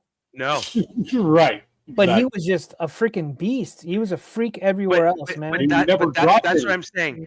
Never dropped the football. No, he didn't. But see, Lil Jordan Humphrey has some drop issues, but I think that's partially coaching. But the thing is that Lil Jordan Humphrey has got a mental challenge, which I think he can overcome with better coaching at the wide receiver. And I think that's a big deal. And that's what I'm saying is that bringing in a guy like Lil Jordan Humphrey on a vet minimum deal to play that dirty role as a slot receiver plus blocker plus, like I too many people are not looking at that as being a steal in some regard for the Denver Broncos. And I think an arsenal of I look at your wide receiver room as like arrows, right? Mm-hmm. You have many different heads to put on your arrow. Yes. Right. Like it's a good thing to have because. And then Marvin Mims is the quick slot speed / gadget guy, if you will. Yeah. Right. You need somebody to take off the top. Yeah. And I think Franklin can do that. Waddle can do that. And so can Mims. Those guys will take the tops off defenses in different ways, which is Mims low key killed people last year in speed. Dude. And he is like, I don't feel like he gets enough attention, but that's just whatever. That's just me. Yes, but I think Davis Webb is going to change that. I think Davis Webb is going to start putting in some packages that are more college nuanced in terms of stealing kind of the movement from kind of like the Davis Webb has some college dog in him a little bit in terms of how the college game is run. And I think he's going to steal a little bit more from that, but then merge it with Sean Payton's style of offense, which I think is going to really mesh well for the team. But I am going to say this. Broncos country, you need to give a little bit of a runway on the offense because Sean Payton is relinquishing play calling, but the problem is that he's doing it a year or two earlier than he wanted to do it. So there's going to be a little bit of a tug of war occurring within the offensive play calling side of things. And we're going to need to allow, I'm using that word intentionally, for some ebbs and flows as this changeover occurs this season. I think we very well could see all 4 teams have different, I don't think drastically for the Chiefs or Broncos, but different offensive schemes going into 26. Mhm. I agree. Because the Chiefs, they brought back Eric Bieniemy, and it's looking like the signs are pointing that Mahomes isn't going to be starting this season. That's what Nope. I'm getting. That's what I'm getting from it. It looks like Fields is going to be Well, shit. trying to keep them afloat until Mahomes can get back. Well, shit. They dealt McDuffie and Watson. Right. I mean Right. those are two massive freaking dudes. Yeah, that's an understatement. Yes, like That's massive losses massive. on the, and then you have to look at their cap space as well. Like they didn't have the money to pay them, or maybe they No. weren't willing to. But that's a massive loss. But if anything, I hate saying this. I have trust in their GM Veach. He's good. He's Yeah, very good. They were like redlining for a long time. And I mean, they're last grabbing season- people like Pacheco. Nobody knows who that dude is. Nobody knows who. You know what I mean? right. It's crazy. Dude, Pacheco's going to be now with Gibbs in Detroit, which is Ugh. crazy. And then, okay, I know I'm getting off subject, but there's a team that can be an absolute beast next year, and that's the freaking Texans, man. And I hate to say it because they've had my team's number In the 4. AFC, yes, but the Rams are my pick to win the Super Bowl next Oh, year. same. Right. And somebody in this chat said they're too old, and I'm like, dude, I don't know, man, because Seattle screwed themselves for a repeat. The Rams coach, Sean McVay, is like, I don't think he gets enough credit No, for how good of a coach he actually is. I mean, Yeah. like a lot of people like the McVay tree or whatever the case may. I don't think McVay himself, like just him, he doesn't. Gets He's not enough- old enough for. Well, a he's tree. a Shanahan disciple, and then yeah, he's a got his sapling. own. I get that. Yeah, but- and then he's got his. So they decided to plant him, and now they're just taking stuff off of him Yeah. instead of Right. taking. It's crazy, but he's also paired with another GM, Snead. I think it's Les Snead, and Les Snead. yeah, he's another freaking dog for a GM. He's not a DaCosta that like does stupid shit. Dude. Yeah. He's not a Joe Ortiz gutted. who's off the. He was DeCosta gutted. tree. He was I'm gutted over it. He was gutted. Yeah, dude, it's all BS, man. He was I mean, gutted, bro. So, did I Nav, mention? Oh yeah, I did mention. Go ahead. sorry, Nav. Let's quickly veer back. What are your 2 worst free agent retentions and/or signings? Worst? Don't have one. Right, that's just like. I really don't. One of them. So, but not a free agent because Tyree is actually still a rookie on a rookie contract. It'd be stupid not to take Tyree Wilson to take. He's Tyree. going into his last year, right? He'd be coming into his last year. Okay. Because he was a first round pick. So, I really don't have it at all because Cap was gone. Smart. We would have re-signed him. I would have said yes. Okay, now there is kind of one. I think Putnam. I think we re-signed him for a year, and he was the dude that was just kind of thrown in to be a center because nobody could play center for whatever reason after JPJ got hurt. So I think so. I don't have 2 worse. I Putnam. Okay, I think that'll be something we just kind of pay him and shoot him out the door after Linderbaum was traded to us, so or actually signed to us. But my 2 best re-signings is pretty easy for me, especially based on a 3-4, which they've been very clear that's what they're going to run. So my 2 best, Eric Stokes needed to happen, no question. Yeah, you were calling that for a while. That had to happen. I would have been pissed if that did not happen. That dude was the shining side of the backside of that defense. Yeah. Because we couldn't stop anything else up in front of him. And then Malcolm Kuntz, I think that 1 year deal for him, because he's going to be moving into a position as outside linebacker, which he doesn't have to rely on get off anymore. He can be an edge rusher from the linebacker. You know what I mean? So it's a whole different dynamic. And so you have Maxx as the edge, basically, on a 3-4. You have Malcolm, Nakobe Dean, and Quay Walker in the middle. And you also got Kwity Paye, right? And Kwity Paye. Which is probably size-wise, I think he's going to end up what would be traditionally called a nose tackle. So so this is, you guys will have, I don't want to say all teams do this, but you're going to be running, I'm not going to say but a 3-4, you're going to be running a hybrid scheme, and you'll have your NASCAR package, which will probably be Crosby, Kuntz, and Paye. That will be your NASCAR package, and that's that's third down deal. We're going to get them. Right, and so that was ours. It was Mac, Tooley, and Odafe, and then so Odafe got that $100 million worth of Commanders, which is absolutely freaking crazy. That's crazy. I mean, and to be honest with you, the two best pickups we got in free agency was Nakobe Dean and Quay Walker.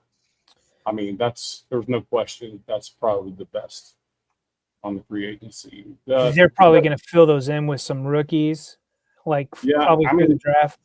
But I firmly believe that an offensive coordinator goes, hey, the best offense is a great defense. Because Kubiak proved that in the Super Bowl. He was willing to take 3 because he knew the defense was dominant.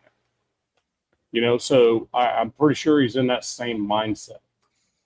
The Raiders almost have a projected starting lineup right now, Dom. Oh, no. The starting lineup, healthy, is actually a good starting lineup. Yeah. They just need to build depth, like the Chargers need to build. No, I disagree.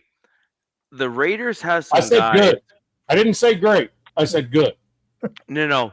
I didn't disagree with you. I'm just saying that I think that the Raiders have the Raiders cut the players that Pete Carroll was keeping around that made them bad. Yes. Because Pete Carroll has this old school mentality of some of these idiot coaches for whatever reason. I don't know why, but it is what it is. Where if you are if you're a young guy, then you can't play the offensive line position because you just don't know enough, and therefore you need a couple years. Now sit down, ride the pine and let us know when you're ready, kind of thing. Right. Whereas most other teams in today's NFL try to identify guys that are like they jump up quickly when they join the team in preseason and all that sort of stuff, and they throw them in to give them the reps right away to get them immediately up to speed and then elevate their level of play. So I want to answer this. Oh yeah. And so Nav, I forget the guy's name, and you're gonna know this off the top of your head. You have a guard on your team that was a international player. Yes. He was an animal in preseason, but needs that growth curve because he's pretty new to football. What's that guy's name? What was his name again? That wasn't Laki Tassi. Oh, Laki Tassi. Okay. So Dom, that's exactly who it is. That's Laki Tassi. See, he's the rugby player, right? The guy that converted over, came in, and and he was absolutely mauling people because it was kind of C player, hit player. He just didn't know scheme wise how to go, who else to go get. So in the preseason game that he played in, he was like brutalizing everyone. he just like smashed the first guy. He's like smash, smash, smash, and then you go brutalize the next guy. It was unreal. So Right. he's not listed. He's not necessarily listed as a guard. So, I mean, he's listed as a practice squad player. So That's a mistake in my opinion, but that's fine. No, but that's what he's listed. Yeah. He's listed as a guard. But the dude, I mean, they in the offseason last year, they actually had him as a fullback at one point. But the thing is, you gotta when you're already freaking out of it, let's put all those rookies we just drafted, let's put them in there and let them get some time. That's my biggest bitch about the Raiders last year. You know, when you get to a certain point, you need to put these youngsters in there and let them get some playing time. I want to see Tossie on the one side, and I want to see Rodgers on the other. I'd like to see Rodgers on the. Well, you won't have both in that case, because I think Rodgers has kind of cemented himself in the last 4 games that he's probably going to be a good right tackle. But there's DJ Glaze that's still there too. So there's going to be a lot of stuff going on. So Glaze I see as a good backup. And that's crazy because that dude is actually freaking supposed to be better than what he is. So I mean, maybe with some different coaching, he might be. You never know. No, he may be. He's supposed to be way better than that. He was drafted way better. So, so I see what you're saying, but damn, there's a lot of pieces out there. And Lucky Tossie can do a lot of different things. Just same thing with JJ Pegues. He's another one. But this is actually what my point is, though, right? Is that you have a running back who should by rights be in the conversation as like offensive player of the year kind of thing. Like he has got that kind of potential. Getting hit behind the line of scrimmage every time he touches the ball. Correct. But that's what I'm saying is that with a Lucky Tossie, who is very similar, in my opinion, to like a guy like Quinn Miners on my team, who's kind of that like aggressive guard style player, that old school, like smash mouth, like push you off the ball. Plus, you got JPJ, who's another guy who's an interesting player. So maybe it goes like Tossie, Linderbaum, and then you got JPJ or some variation of it. Unfortunately, guys, front offices do not trust these international prospects like you guys think they do. No, I know they don't, but they should. Right. Like the point is that what I saw from Lucky Tossie in the games that he played in, it reminded me of Quinn Miners when I saw him in his rookie year. And what the Broncos did with Quinn Miners is they didn't back away from him. They pushed him and then coached him and then gave him set things that they wanted him to work on every offseason thereafter. And he's deemed one of the best guards in football right now as a result of that approach. You know, and the Raiders would be stupid to not do something like that with Lucky Tossie, who's clearly got the gifts to do it. Well, to be honest with you, I have to disagree with you on that. Because to be honest with you, the dude's so athletic. I think you'd be better suited on a defense, which he is proven he can do that too. I think these international guys shouldn't be. Look, so Lucky Tossie, there's 2 guys, right, for the Raiders right now? Yeah, well, I mean, you can only have one that doesn't count against your So number. I think every team gets their international guy, right? Is the other one. They get one. And this is my thing, because it's almost like 95, 98% chance you're not making the 53. You know what I mean? Yeah. You're going to be on the practice squad or whatever. And they're just going to hang them out there because nobody wants to put their reputation on the line to have these guys as actual starters. This is what I think that team should do. The Raiders have Lucky Tossie. What they should do is loan him to a UFL team. You loan him like they do in soccer clubs. You loan him to a UFL team, and he plays with a UFL team for their season, and you get like 1 or 2 seasons under his belt, and then they go, okay, dude, if he's ready to rock and roll, he's coming back to the 53 or whatever in like a season or 2. Because The Rock and Dana White have made it very clear that that's what that league is for. It should. Yeah. That's what it should be for. Like it's almost this league needs a G League, man. Yeah. The NFL needs because that is the G League. It's the G League. No kidding. I mean, USFL, completely different rules, way off the mark. Not even easy to. I mean, the penalties were different. Hell, what was the other one? World League, completely different, and all this stuff. But what the UFL is trying to do is try to be as closely matched with the NFL. Yeah, and I feel like the NFL should throw them a bone, man, because this is only going to help the league, and it's just going to make the play even that much better. Yeah, it's farm teams, man. Right. Like in baseball. But what we're seeing right now, we're not seeing that. We're seeing cast-offs who are getting, and it's kind of a shame. It's like, how about these guys who are going to sit on the practice squad, or and maybe never get shot? How about every team loans a couple out to the UFL? Do you know who fits that mold? Who? The Broncos actually brought in a dude who was very similar to that. His name is Tillman. Yeah. So Tillman was a dude that went over to one of these other leagues. I think it's like the USFL or something like that. Like, remember it lasted for like a year kind of thing, and now it's gone. But no XFL.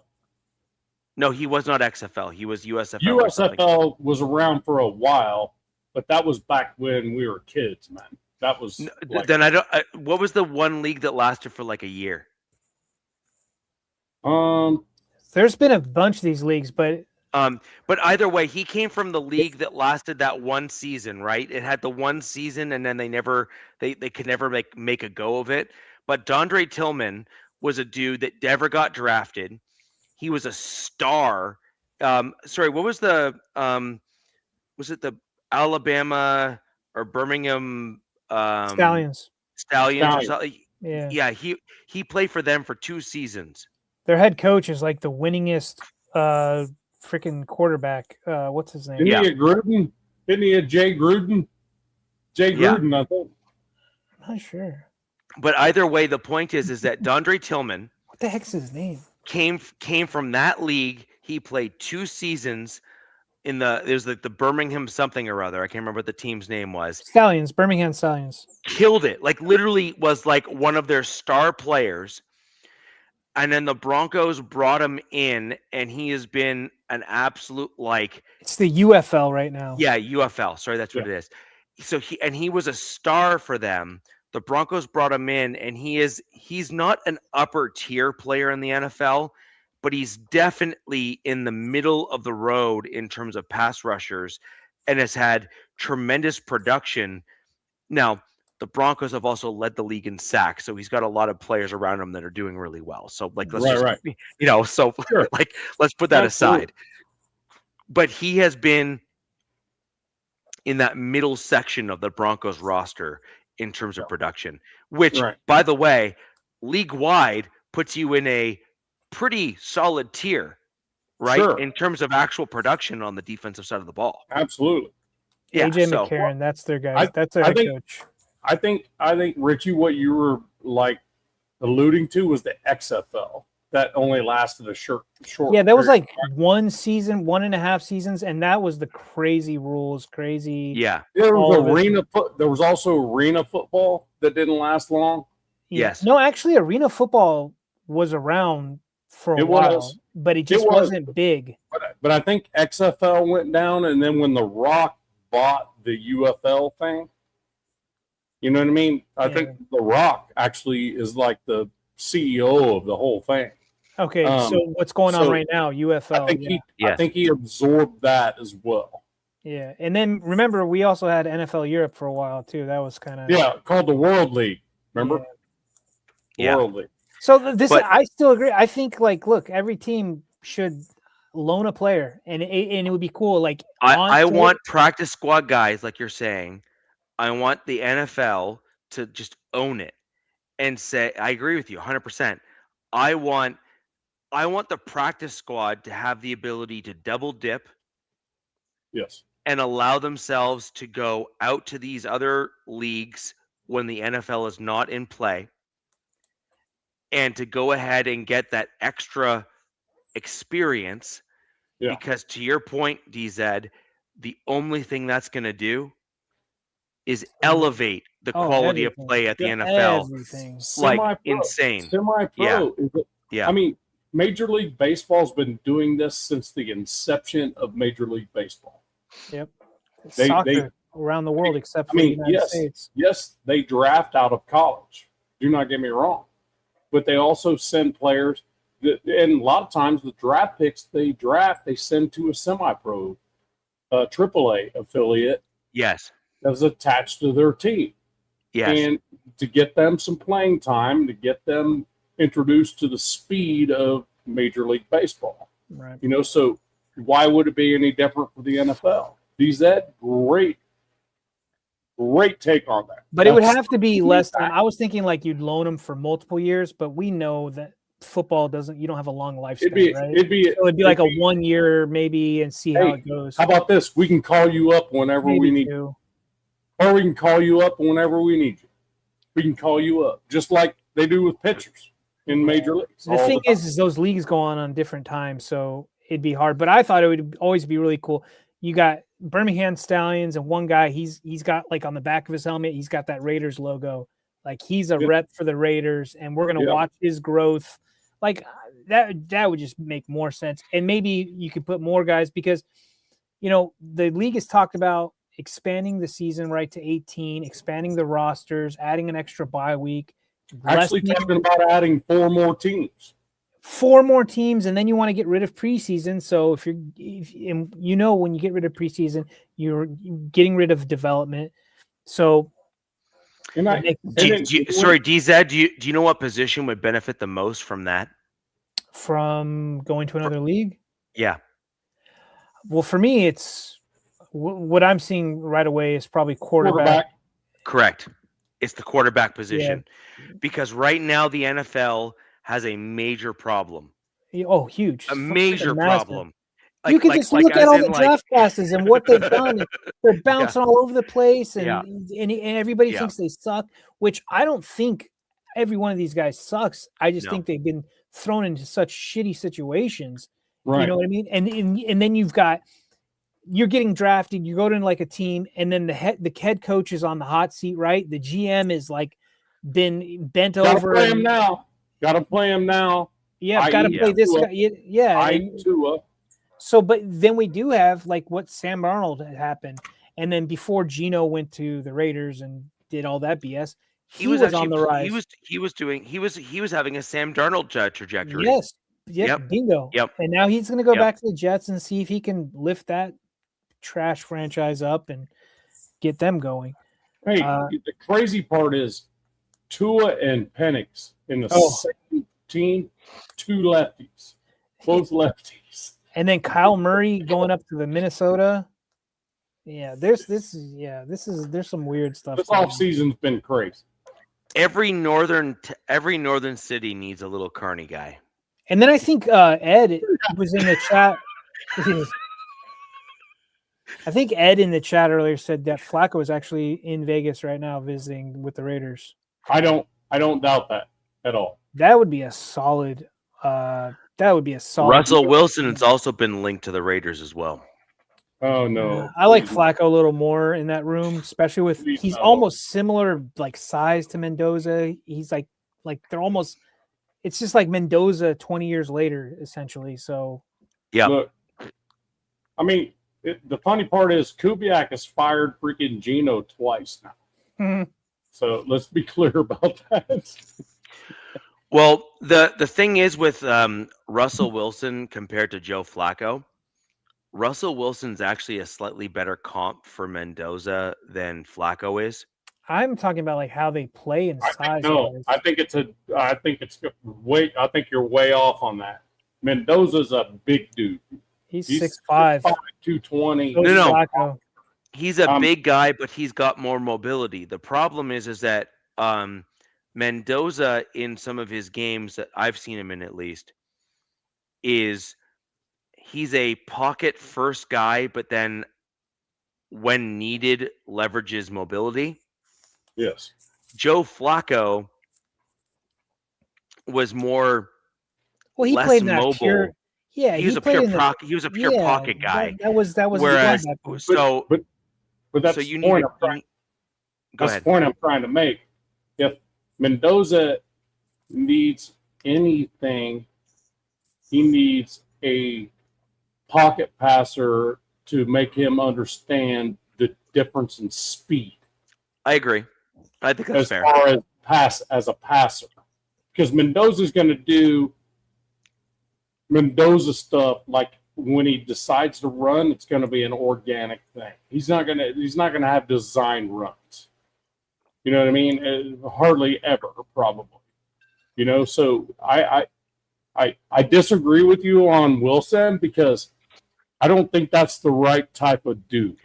Well, Flacco's ideally, your best guy would have been someone like Derek Carr. Mariota or Derek Carr. Yeah. Ideally, it would be Derek Carr or Mariota. Yes, and Derek Carr. The thing about it is he bleeds silver and black. Yeah, that would be. Not only would that be badass for Mendoza, it'd be badass for the nation because 80% of the nation would be like, as long as he's not our starter and he's freaking doing his thing, you know, and that type of stuff, and just being a mentor and all that. Yeah, man, that would be huge. Carr's time in in New Orleans is like certain stages, like teams have these places where players just go to die.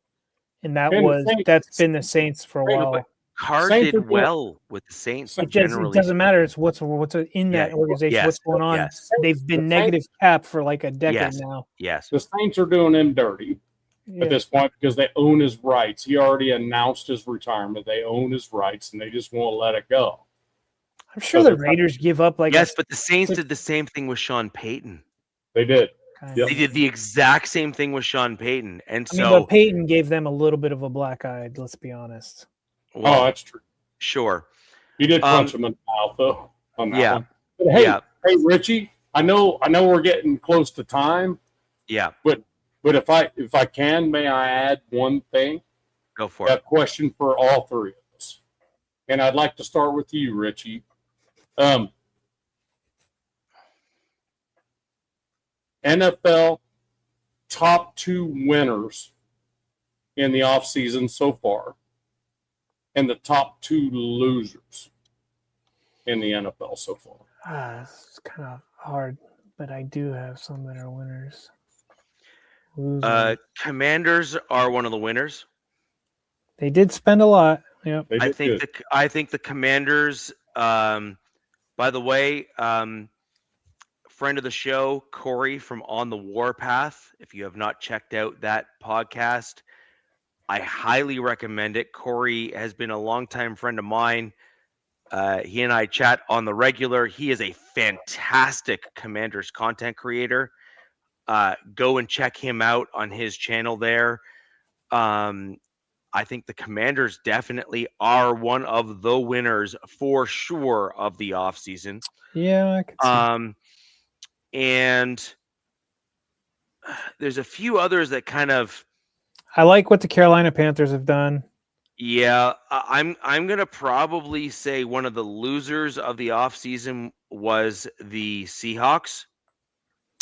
Ooh, yeah. I think that they in my opinion, what the Seahawks have done is they made the same mistake that the Denver Broncos made after winning Super Bowl 50. Yep.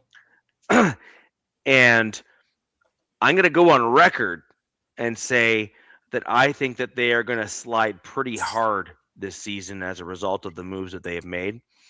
And the reason why I say that is too many teams undervalue the need and requirement for veteran and winning culture to remain in the building.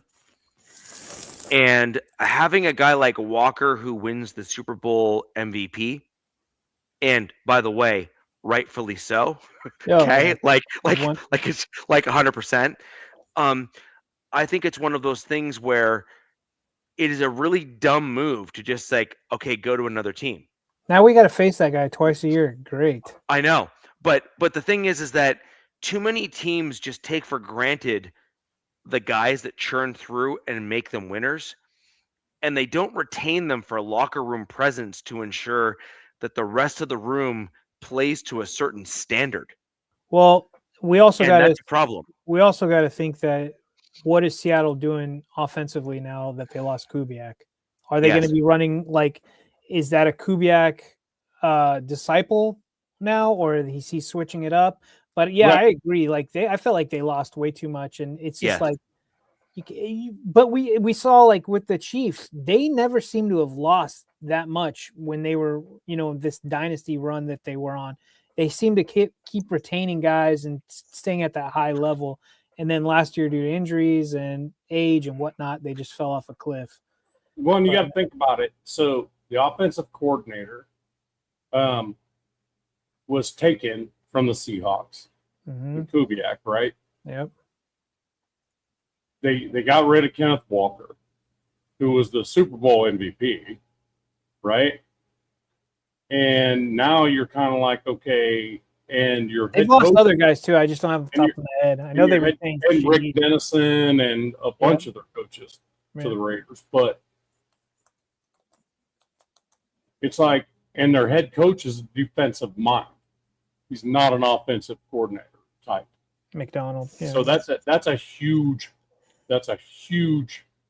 loss. I think there's a lot of teams that you could say that are kind of winners of the free agency. I would throw actually both your guys' teams in there. I think the Broncos didn't lose anybody other than really John Franklin Myers. They've got to try to replicate that with him. Them bringing over Waddle, like that's pretty damn solid, man. And then the Raiders, the talent, the type of players that they've brought in, young for the most part. Actually, that trade falling through and still retaining Maxx is huge. Huge. Yeah, I mean, it's looking. You're like, oh shit. Eric Stokes, I think, was a big re-sign too. Let's see what the thing is grabbing it. Okay, and then like I said, the Commanders. I didn't like the Commanders' contract that they paid Odafe. They paid him like $100 million. Yeah, that's crazy. Now, I think they're banking on he's got a really cool build, like stature-wise, but he did kind of like flourish with Jesse Minter and being on NASCAR packages with Mac and Thule. So you would think that the Commanders know that and that they pair him up with some other good edges wherever they play, Maryland, DC, Virginia, wherever it is now. But and then look, free agency really isn't over, but we know, to be honest with you, this wasn't a good free agency class from top to bottom. There were some guys at the top that got poached really early. Your team got some of them. But there is going to be a second wave and a third wave. We're still going to have June 1st cuts. So sure. We'll see, So who's your losers? I didn't catch that. That's kind of tough to think right off the bat. Richie mentioned the Seahawks, right? Yeah. That's a good one.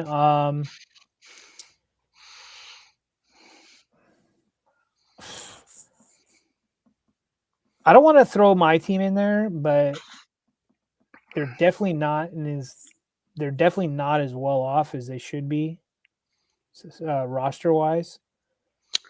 Oh, I got another one for the losers. Miami.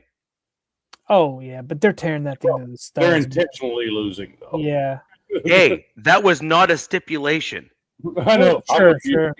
I agree. That would be a huge lose, no question.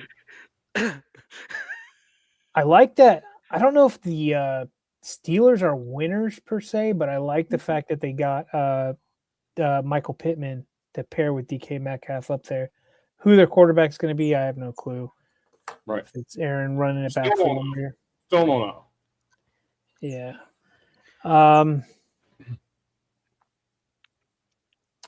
To the Patriots, I thought they made some signings. They made some signings that were halfway decent. Yeah. They were decent, but And then, like I said, look, I have to respect what the Texans did for CJ Stroud. He's had such a rough time with their offensive line, and they just said, okay, let's rebuild the whole damn thing in this offseason. And I can only see that benefiting him. And I don't think they're done yet. I think it's you know what my prediction is? And they got Montgomery for him. What's that? I believe that the Houston Texans have miscalculated what they've done with the offensive line. This season or previous? What are you talking? This offseason. I believe that what they've done. So the problem that you end up with as a team is when you don't build up your team organically, like the right way. Yeah. You end up with the issue that the Philadelphia Eagles ran into, where you try to just bring in the names that matter. Yeah. As opposed to building on a team and culture so that the collective group kind of rises up together. I think, Richie, I think that's a problem. No, I agree. But their window is what probably the Broncos view their window. They feel like they're right there as well. You know what I mean? That's why they brought back Danielle Hunter for that one year, $40 million deal, because they feel like they're right there. And they're like, let's just get an O-line. That was our weakness. And I can't hate them on that. But I don't hate them. I'm just simply saying that it is a can down the road. Well, one, they're kicking the can down the road, but then it is an A and B moment. Yeah. This is one of those things where they're gonna either hit a home run and all of them are gonna work out kind of thing, or they're gonna end up with the Mekhi Becton scenario. Sorry, buddy, but I had to throw it out there. And I have two players. I had to throw it out there, but that's fine. But I think that's a fair. I think it's a fair comp, right? Which is you have a guy that looked really good on one team, you bring him into another, and showed that he wasn't the guy that you thought he was on that other team. I mean, to be fair, it was more of a collective effort. To be fair, when the tackles went down, it really reared its ugly head with Mekhi Becton. But this is all going to fall on CJ Stroud's shoulders, fortunately and unfortunately, with them. But that's how I view what they did, and I'm kind of envious on their approach right now, because this is what you do for your quarterbacks. Did you ever say your other loser yet? You said one. I don't know. Nav, I know your Seahawks was one. And he said Miami as well. Okay, Miami. Yeah. But now we also have to understand that Miami is pretty obvious what they're trying to do. So, so is it on me now?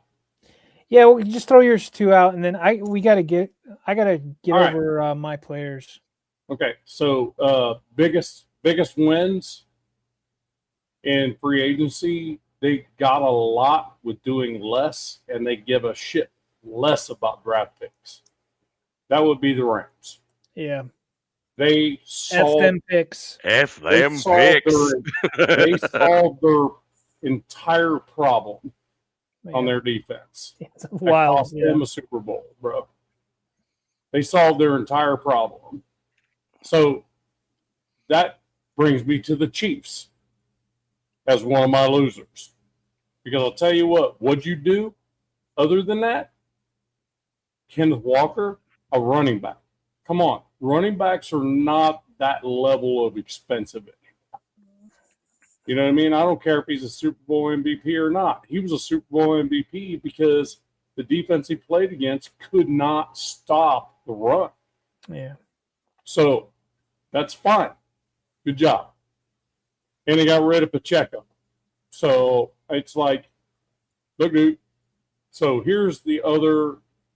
I think the Raiders are way better now after free agency. Unfortunately, I agree. Is the difference between where they were and where they are now is probably the best in the NFL with the moves that were made with Linderbaum and the two linebackers. You know what I mean? Stokes being re-signed, Malcolm being re-signed, and then Maxx coming back in the building. That's a whole nother conversation. Well, Maxx is a different conversation. But I'm with you. But I just said in the off season, who's the winners, who's the losers. Right. So, my only pushback on the Raiders, in terms of you including them in like the biggest winners, is there is an X factor that is an external element here that is not like the reason I didn't include the Raiders. In theory, the Raiders should be within the winners of free agency and the offseason. The reason I don't include the Raiders is because I've been through this too many times as a Broncos fan, so I'm kind of doing it for you, even though you won't do it for yourself. So I'm trying to help you, which is Don't talk for me. No. You don't talk for me. No. I'm simply just saying that I've seen my team do certain things that in theory should do what you want them to do. I'm talking about theory. I'm talking about theory. I am. At all. Well, I'm not talking about theory. I'm talking about what's been done. I am too. And my point is this. You have several new coaches. And by several, I mean most. Yeah. I'm not talking Super Bowl. I'm just saying we're way better now than we were before the offseason started. No, sorry. In theory, you should be better for sure, and I 100% exactly agree what with that you. is. But the point is that when you have an established culture within a team, you already have a foundational element that you can then stack on top of, right? So, for example, the Rams could not agree with you more. That's my number one. That's the best winners in the offseason. The Rams have an absolute steady culture at both GM and head coach who are not going anywhere, like in the foreseeable future, and Let's not make this drawn out thing, Richie. No, but it's not drawn out at all. My point is that you have coaches that you don't know how certain players are going to mesh with them, and you could have certain coaches that won't pan out, and you might have certain players that don't pan out, depending on how things work out. So in theory, the Raiders should be much improved based on what you've done. We just don't know how those players are going to mesh with what the coaches have. That's all. Look, that's not a question. That's not even a question. I get that. Understand 100%. Now, next biggest loser.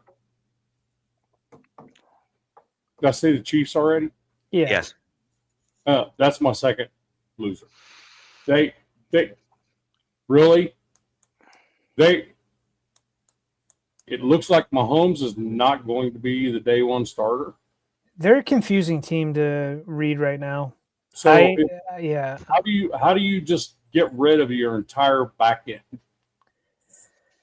I feel like they're retooling. Like they're loading up for like a run in like another year or two. That's what it's looking like to me. They're recouping draft capital. They're just this whole thing like Travis Kelce coming out.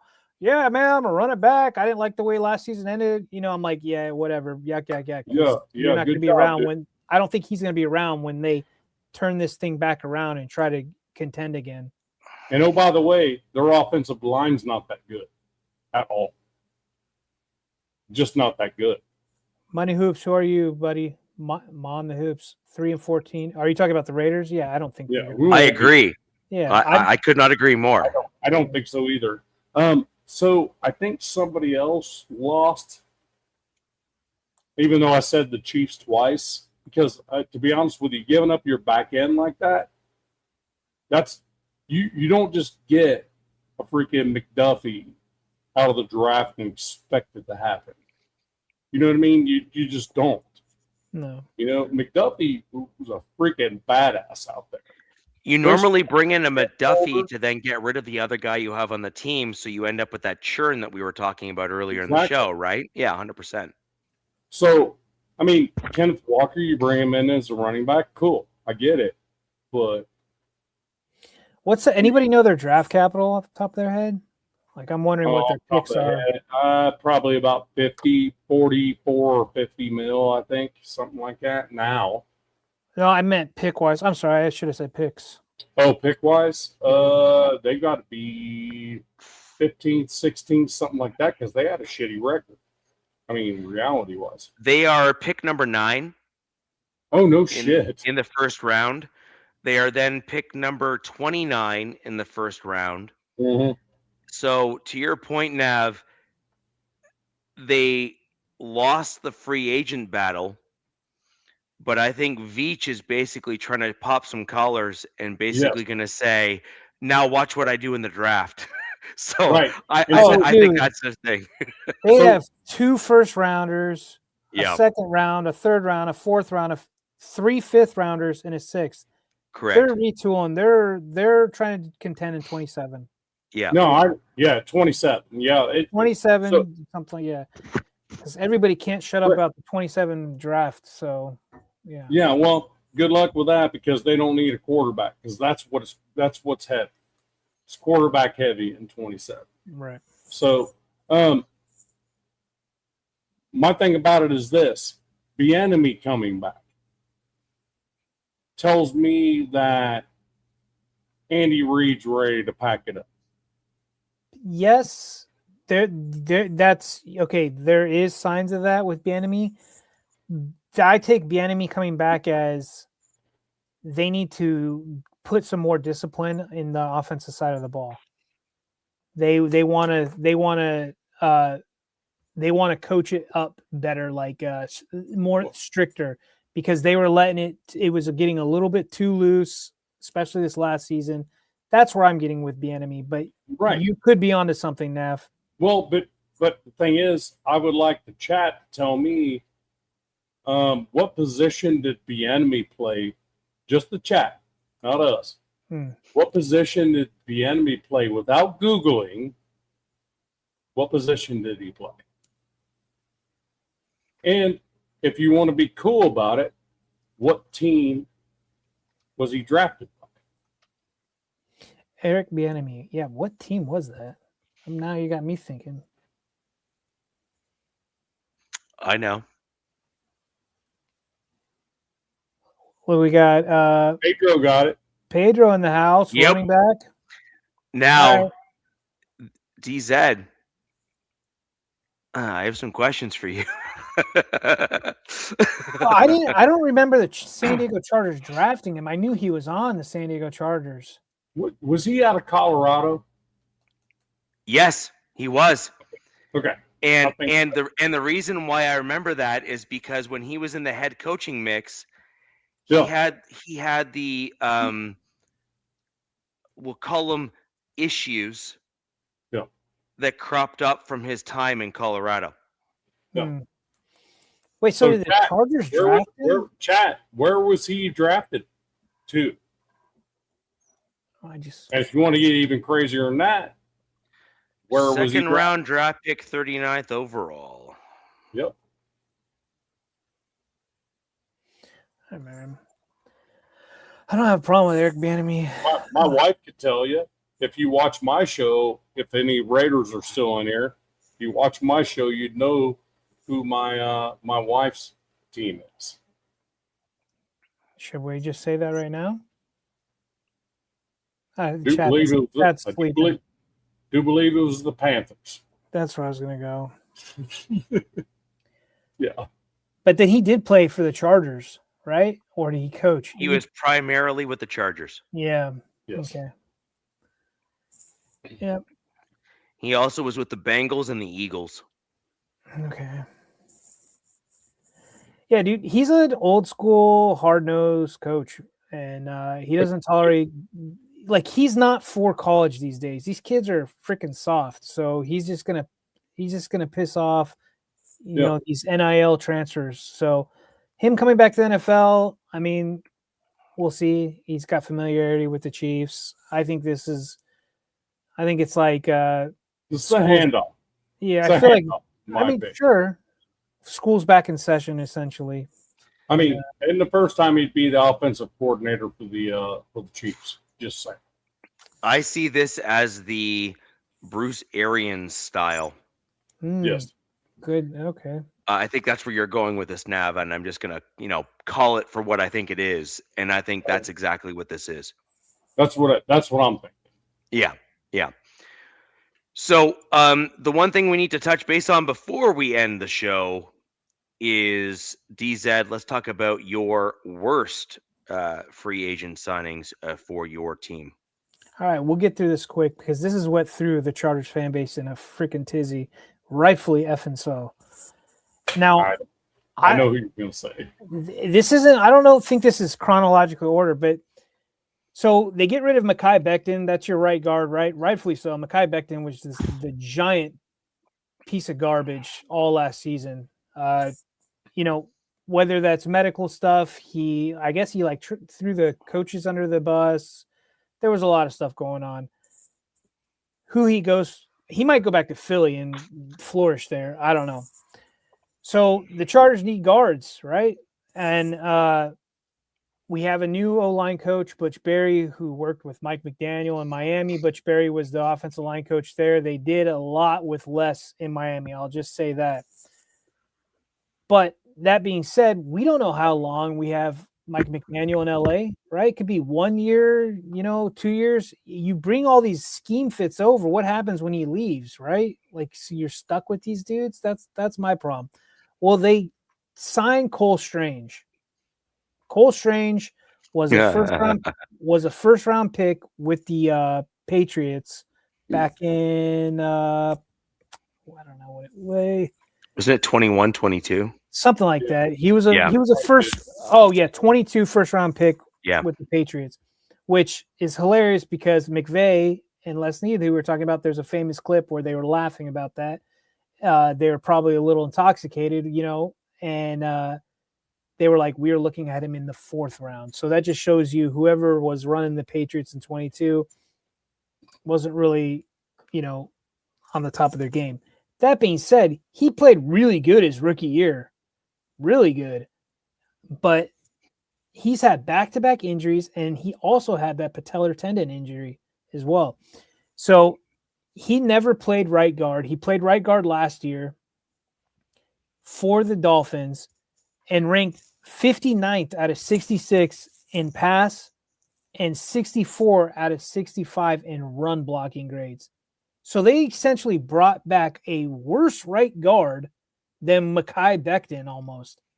And at first people are like, okay, this is just depth. It's just a scheme thing. McDaniels, they don't value guards. I'm like, this is bullshit because they're paying him like pretty much starter money that we've seen, Ortiz, like his contract wise, like the amount of money he's giving around people. So right now, this dude is looking like our starting right guard, which I'm not too thrilled about.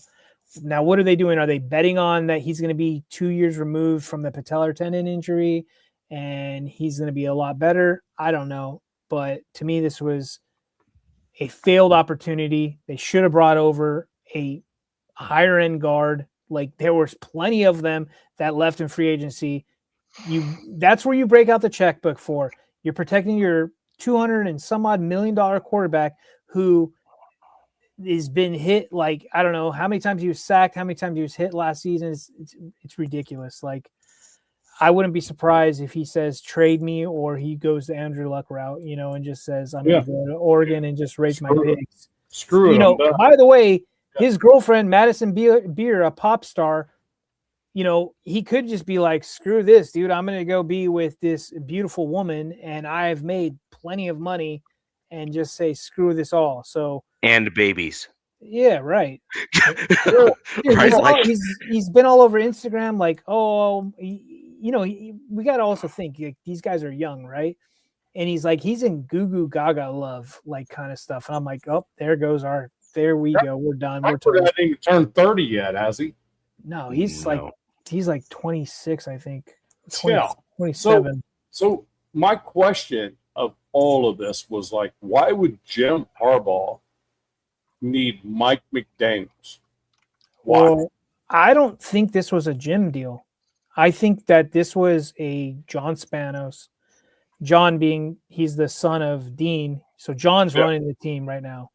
At first, it was when I grew up. It was before I actually when I was really young. It wasn't the Spanos that owned the team. But anyways, it was Alex Spanos first in San Diego.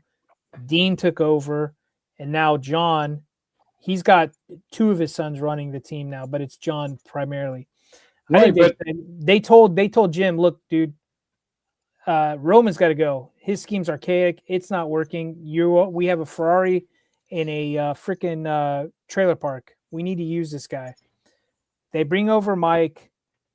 This is a way to Mike can kind of save face in the league, see if he can get Justin going, get this offense going in LA.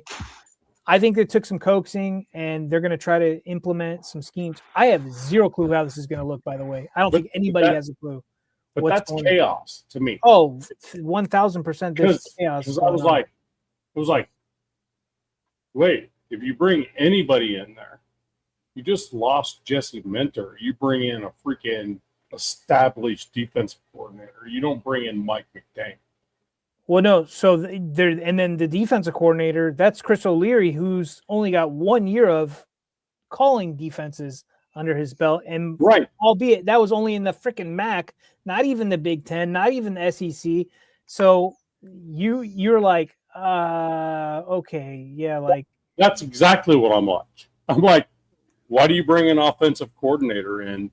Jim Harbaugh's an offensive dude, right? Well, so Jim has given up play calling duties for quite a while. He's just the team builder kind of guy. He's like the matchmaker. Essentially. I get it, but damn, it's fishy. It's got a fishy smell.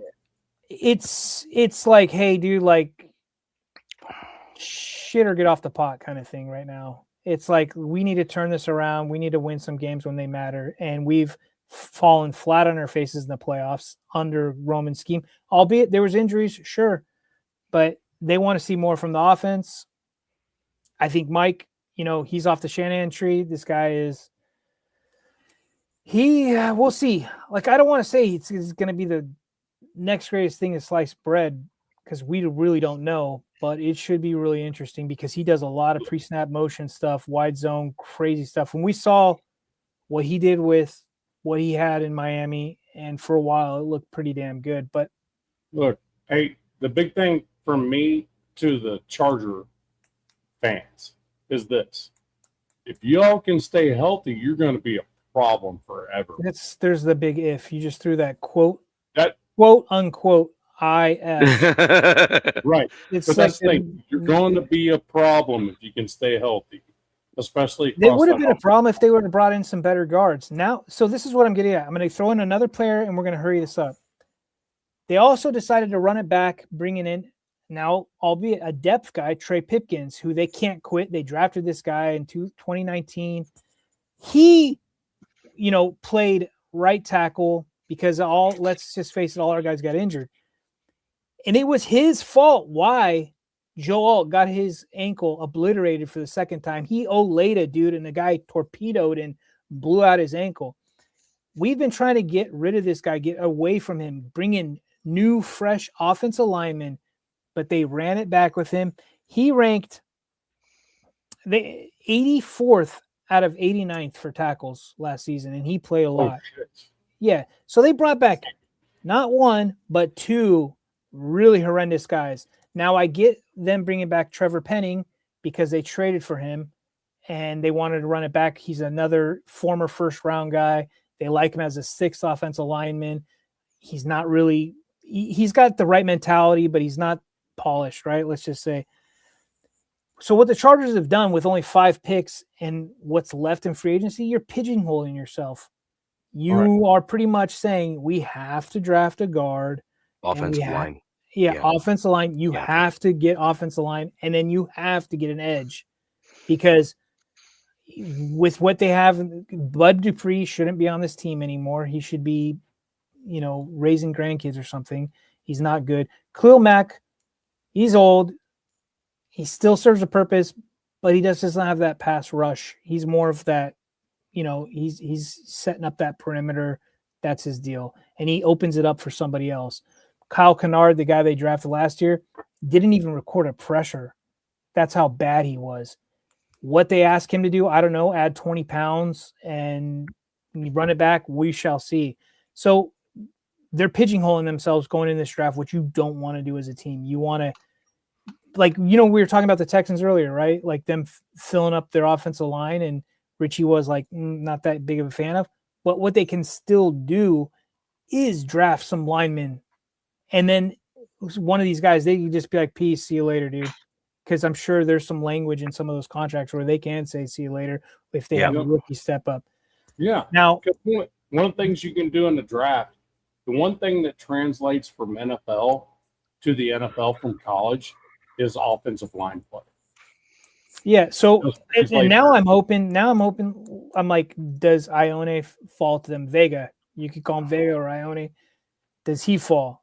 Because it's looking like some other teams have taken some offensive line, where they would have picked him. But I still see the Ravens maybe grabbing him because he is a damn. I would love to have him on this team. He's the guy at Penn State. Looks like he's going to be a beast at guard wherever he lands. Now, if they don't get a offensive line in the first round, they edge. I hope they go edge. And there's only one player that I'm willing for them to take best player available on where I'll be okay, and that's Kenyon Sadiq, the tight end. Because I think even if you have those needs, you can't pass over a tight end like that to throw in your room. He's just that explosive. He's pretty good. But, yeah, those are my two bad guys. And they haven't added any more guys. They haven't added. So you have Joe Alt. You're praying to God. No left guard right now. You brought in a solid center, and then you have Cole Strange. Oh, I'm sorry, reverse, because they're going to want Slater to be out in left guard, which I don't agree with. So Slater, nobody, Biotish, Strange, Alt. Yeah, I don't know, guys. I'm not too happy right now. I think they dropped the ball in LA, especially in free agency. I can appreciate that. In addition to that, you also have the two injuries that you're looking and hoping that your guys come back from, which is not a guarantee either, which is something else. Which is something else to factor in. Maxx is also not a guarantee either. No, I agree with that too. But I think Maxx is of a certain character that it would take. And let's face it, they don't need Maxx to be ready to rock and roll right now. No, they don't need them to. They got Quiddy Pay, they got Kuntz, they got other guys they can bring in the free agents or in the draft. Yeah. And they can just be like, Maxx, chill, dude. Whenever you're feeling good, ready to rock, come out and play. Yeah. That's how they can do with Maxx. And Maxx also is a steadying force on that team as well, just in terms of his general mentality as well. But I have a much simpler thing for my Denver Broncos for our worst free agent signings. The Denver Broncos had one of the worst tight end rooms in the entire NFL. It was the third worst, if I'm not mistaken. But either way, let's just say not good enough. Okay, fair enough. We've already spoken about the whole room. Whole room. One of the worst, and the guys that barely played last year, was a guy by the name of Lucas Kroll. And while I will admit we did not bring him back on a big expensive deal, we still did bring him back on a deal. And I think the Broncos needed to prioritize bringing in a more versatile, well-rounded tight end to round out the room. I could also see how Broncos country could disagree with that and replace Lucas Kroll with Troutman as the worst signing in the tight end room. And overall, what the Broncos need at the tight end room is a better, more well-rounded tight end that can both pass catch and pass pro or pass block or inline block. Okay, so you're saying a why. I disagree with the why. You know how I said earlier that I could, you guys' earliest pick is the second round as of right now, right? And I thought that would be like a D tackle for John Franklin. There's another guy that I could see the Broncos getting. Starts with an S. I can't remember that guy's name. Yeah. Swowell or something. Nope. Something like that. Stowers from Vanderbilt. Stowers. That's his name. Stowers. Yeah. I could see them going, if he's there, I could see them going, boom, that's our guy. Because that's another weapon, like damn good weapon, by the way. I heard a comp for him as Trey McBride. He's actually another comp is the Chargers, who was rookie last year, Oronde Gadsden. Yeah. They're almost the damn same, but yeah. So either way, my point is that in the current offensive scheme that the Broncos run, you need a guy that is not a giveaway in terms of what he's going to do at the tight end position. That's true. You need a guy who can block or pass catch, and you can't know which one that they're going to do. You need that well-rounded player at the tight end position. That's why Tyler Warren is my favorite tight end in the league right now. Yeah. No offense, I love Bowers. But. Yeah, but that's my point, right? Is that Lucas Krull is not that guy. He is not a guy that I'm super excited about. He barely played well, and in my opinion, it pigeonholes your ability to potentially get better players at that position, because you simply can go in saying, well, we have our guy, or at least a guy we know. And I just don't think that is a look, there's a time to stay pat and there's a time to move on. And I think that's a time to move on. So that's my one of my least favorite signings for my Denver Broncos. Last but not least is Jaleel McLaughlin. Now, this is not necessarily a popular pick within Broncos country, because I think he has some upside, generally speaking, at the running back position for my team. But my problem with Jaleel is that he is a one-trick pony. And I believe that in today's NFL, you cannot have a guy like Jaleel in a room of running backs that the Broncos currently have. And let me explain. Now, if we did not bring back Tyler Bidet, which we did, which is bad, and Jaleel McLaughlin, which you did, which is also bad, you can only bring back one of those two guys, not both. We brought back both. And the reason why I think that's a problem and a concern is that the Denver Broncos had a major problem at the running back position last year. We had J.K. Dobbins, and as soon as J.K. Dobbins went down, we basically had no running game at all, period. It was gone. Now, Jaleel, to his credit, had 5-point-something yards a carry, but also to his detriment, I suppose would be the best way of putting it, he was basically benched for the first 3 quarters of the year because J.K. Dobbins made Jaleel basically irrelevant. Jaleel is a one-trick pony at the running back position. He can only run the ball. He cannot pass pro, and he can barely pass catch.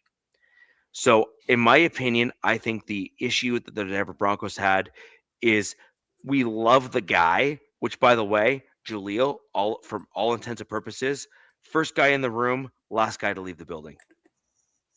Okay? First guy in, last guy out. Can't discredit that. Good for him. He's the type of guy you want on your team. However, he can only really run the football. He's not great in pass pro because he doesn't have the stature, the size in order to block against larger defensive tackles or larger defensive ends. And he is not the greatest at some of the other more versatile elements that you would want from your running back position. I like guys like Amari and Hampton. I like guys like Washington in this year's draft. Guys that are like 6 foot, kind of like a little over 200 pounds, in that general range. It allows you the full gamut of versatility at the running back position, pass pro, running the football, and pass catching. Well, there is a guy that's free agent, Nick Chubb. I mean, that's kind of. He is constantly hurt. We already have a Nick Chubb. His name is J.K. Dobbins, and so true. I mean, good point. Like, I'm sorry, it is what it is. So the long and the short of it is that you can have your guy that might be oft injured as your cleanup guy because you can afford to potentially have him go down and maybe bring in a guy to kind of play cleanup later on in the draft. Keaton or whatever. Mitchell. But you need a guy that can kind of be the well-rounded running back, pass catcher, all-round kind of bell cow kind of guy. And in addition to that, RJ Harvey, while we did draft him in the second round, and you would hope he can kind of play out to be that guy, actually, in my opinion, got worse as the season went on because he continued to try to run outside of the tackles, not between the tackles, which then was a detriment to the team. So my general thought process is the Broncos needed a desperate upgrade at the running back position in this offseason. We did not do it, and Jaleel is not the answer at the running back position for my team. And I think that he is a crutch, and that's why I did not like him as a free agent signing for my team. There's another guy, but he's coming off an injury that I feel like that's right up your alley, but he's coming off a major injury, is Najee Harris. He is, if he wasn't a Cyclops and wasn't coming off of another injury, I would agree with you. I mean, that's his only injuries. That's his only injuries he's ever had. He can pass block. Now, he can catch, but that's not really his game. And he's between the tackle kind of guy. Somebody's going to take a chance on him. Maybe not right at the start of the beginning of the season. He's going to be a post-draft kind of guy. He's going to be the guy that you're going to bring in on like a Nav-style team or another team. Damn, I didn't even think about that. The Raiders potentially. Yeah, he's going to be a dude that's going to come in as a cleanup guy where if you don't get a big dude at the running back position and you want a hammer to add to, say, Lightning or whatever, you're going to bring in a guy like Najee, for example. I'm looking at I've just got free agents up on my phone, but AJ Dillon, that's another guy. He's a big body running back. But again, he's older and he's also a guy that potentially gets injured and stuff like that. So like the problem is the Broncos needed a they need like an HN. They need a guy like well, your HN is RJ Harvey. No, I understand that, but the problem is that we needed a guy like the Seattle running back. We needed a guy Charbonnet. We needed someone like him. Dude, Kenneth Walker, ETN, and then Dowdle, all guys that I was like at least had one peg going to the Broncos. And the Broncos took none of them. And by the way, out of Broncos country, the reason why Jaleel McLaughlin was such a dud in a free agency for us has nothing to do with what his production has generally been. He's actually been quite productive when he's actually played. The problem is that we all opposing defenses know what he's going to do when he's on the field because he can only do kind of one thing. Very Philip Lindsay-esque, by the way, in terms of general play. Okay, he had a good run, man. Philip Lindsay had 2 years of fantastic play, but then he kind of became predictable because he could only run the football. Jaleel McLaughlin is the same thing. Sounds Chief-esque. There's another running back I could throw out there. He's a big running back, and he plays special teams, and he's still a free agent. I don't know if the Chargers bring him back as Hassan Haskins. He's like a 6 foot, 250 kind of guy. I mean, I don't know if there's also a great signing. I think the Raiders got was Connor Hayward. Yes. As a fullback. I mean, that's something that I said early on. I'm pretty sure we talked about this. I said, what Genty needs is a dude in front of him, and you just do a split or something like that. He needs the hammer. Yeah. And guess you know who his dad was? With Connor Hayward? Yeah. Are you old enough to remember Ironhead Hayward for the Saints? You're aging yourself and myself. No, I'm not. But I with a nickname like that. Craig Hayward was one of the best fullbacks in the league, or one of the best. Wait, what did Craig play? Yeah, he was a fullback, I think. So his son actually ended up playing what his father played, position-wise. Oh yeah, I'm pretty sure. But that's kind of rare, actually. Yeah, it seems it's like rare these days. But it's one of those where this dude, they called him Ironhead for a reason, because he just freaking put his helmet in you and move you out the way. You know. So if you get a chance, Craig Hayward is Connor Hayward's dad. You get a chance to look. And Connor Hayward, where did he come from? The Steelers? I think so. I think he was from the Steelers. Well, I remember you guys signing a fullback, and I was like, "Where?" well, I mean, this is the interesting piece, right? Is that there's going to be fairly little now in terms of free agency moves to fill out our teams at this stage. Now we've kind of probably finished most of those in terms of trades and free agent. We're getting like one a day or one every other day now. Yeah. It seems like. So this is going to be a really interesting time for the collective league and our teams. Either way, I think that'll do it for the show. We've covered off all our teams, all the different moves, and all the different stuff. And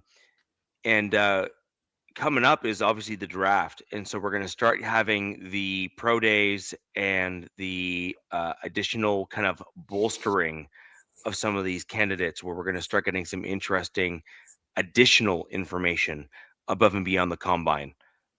So Nav, you went to the combine, but we're going to have that additional layer that's going to start coming on top of everything we saw from the combine.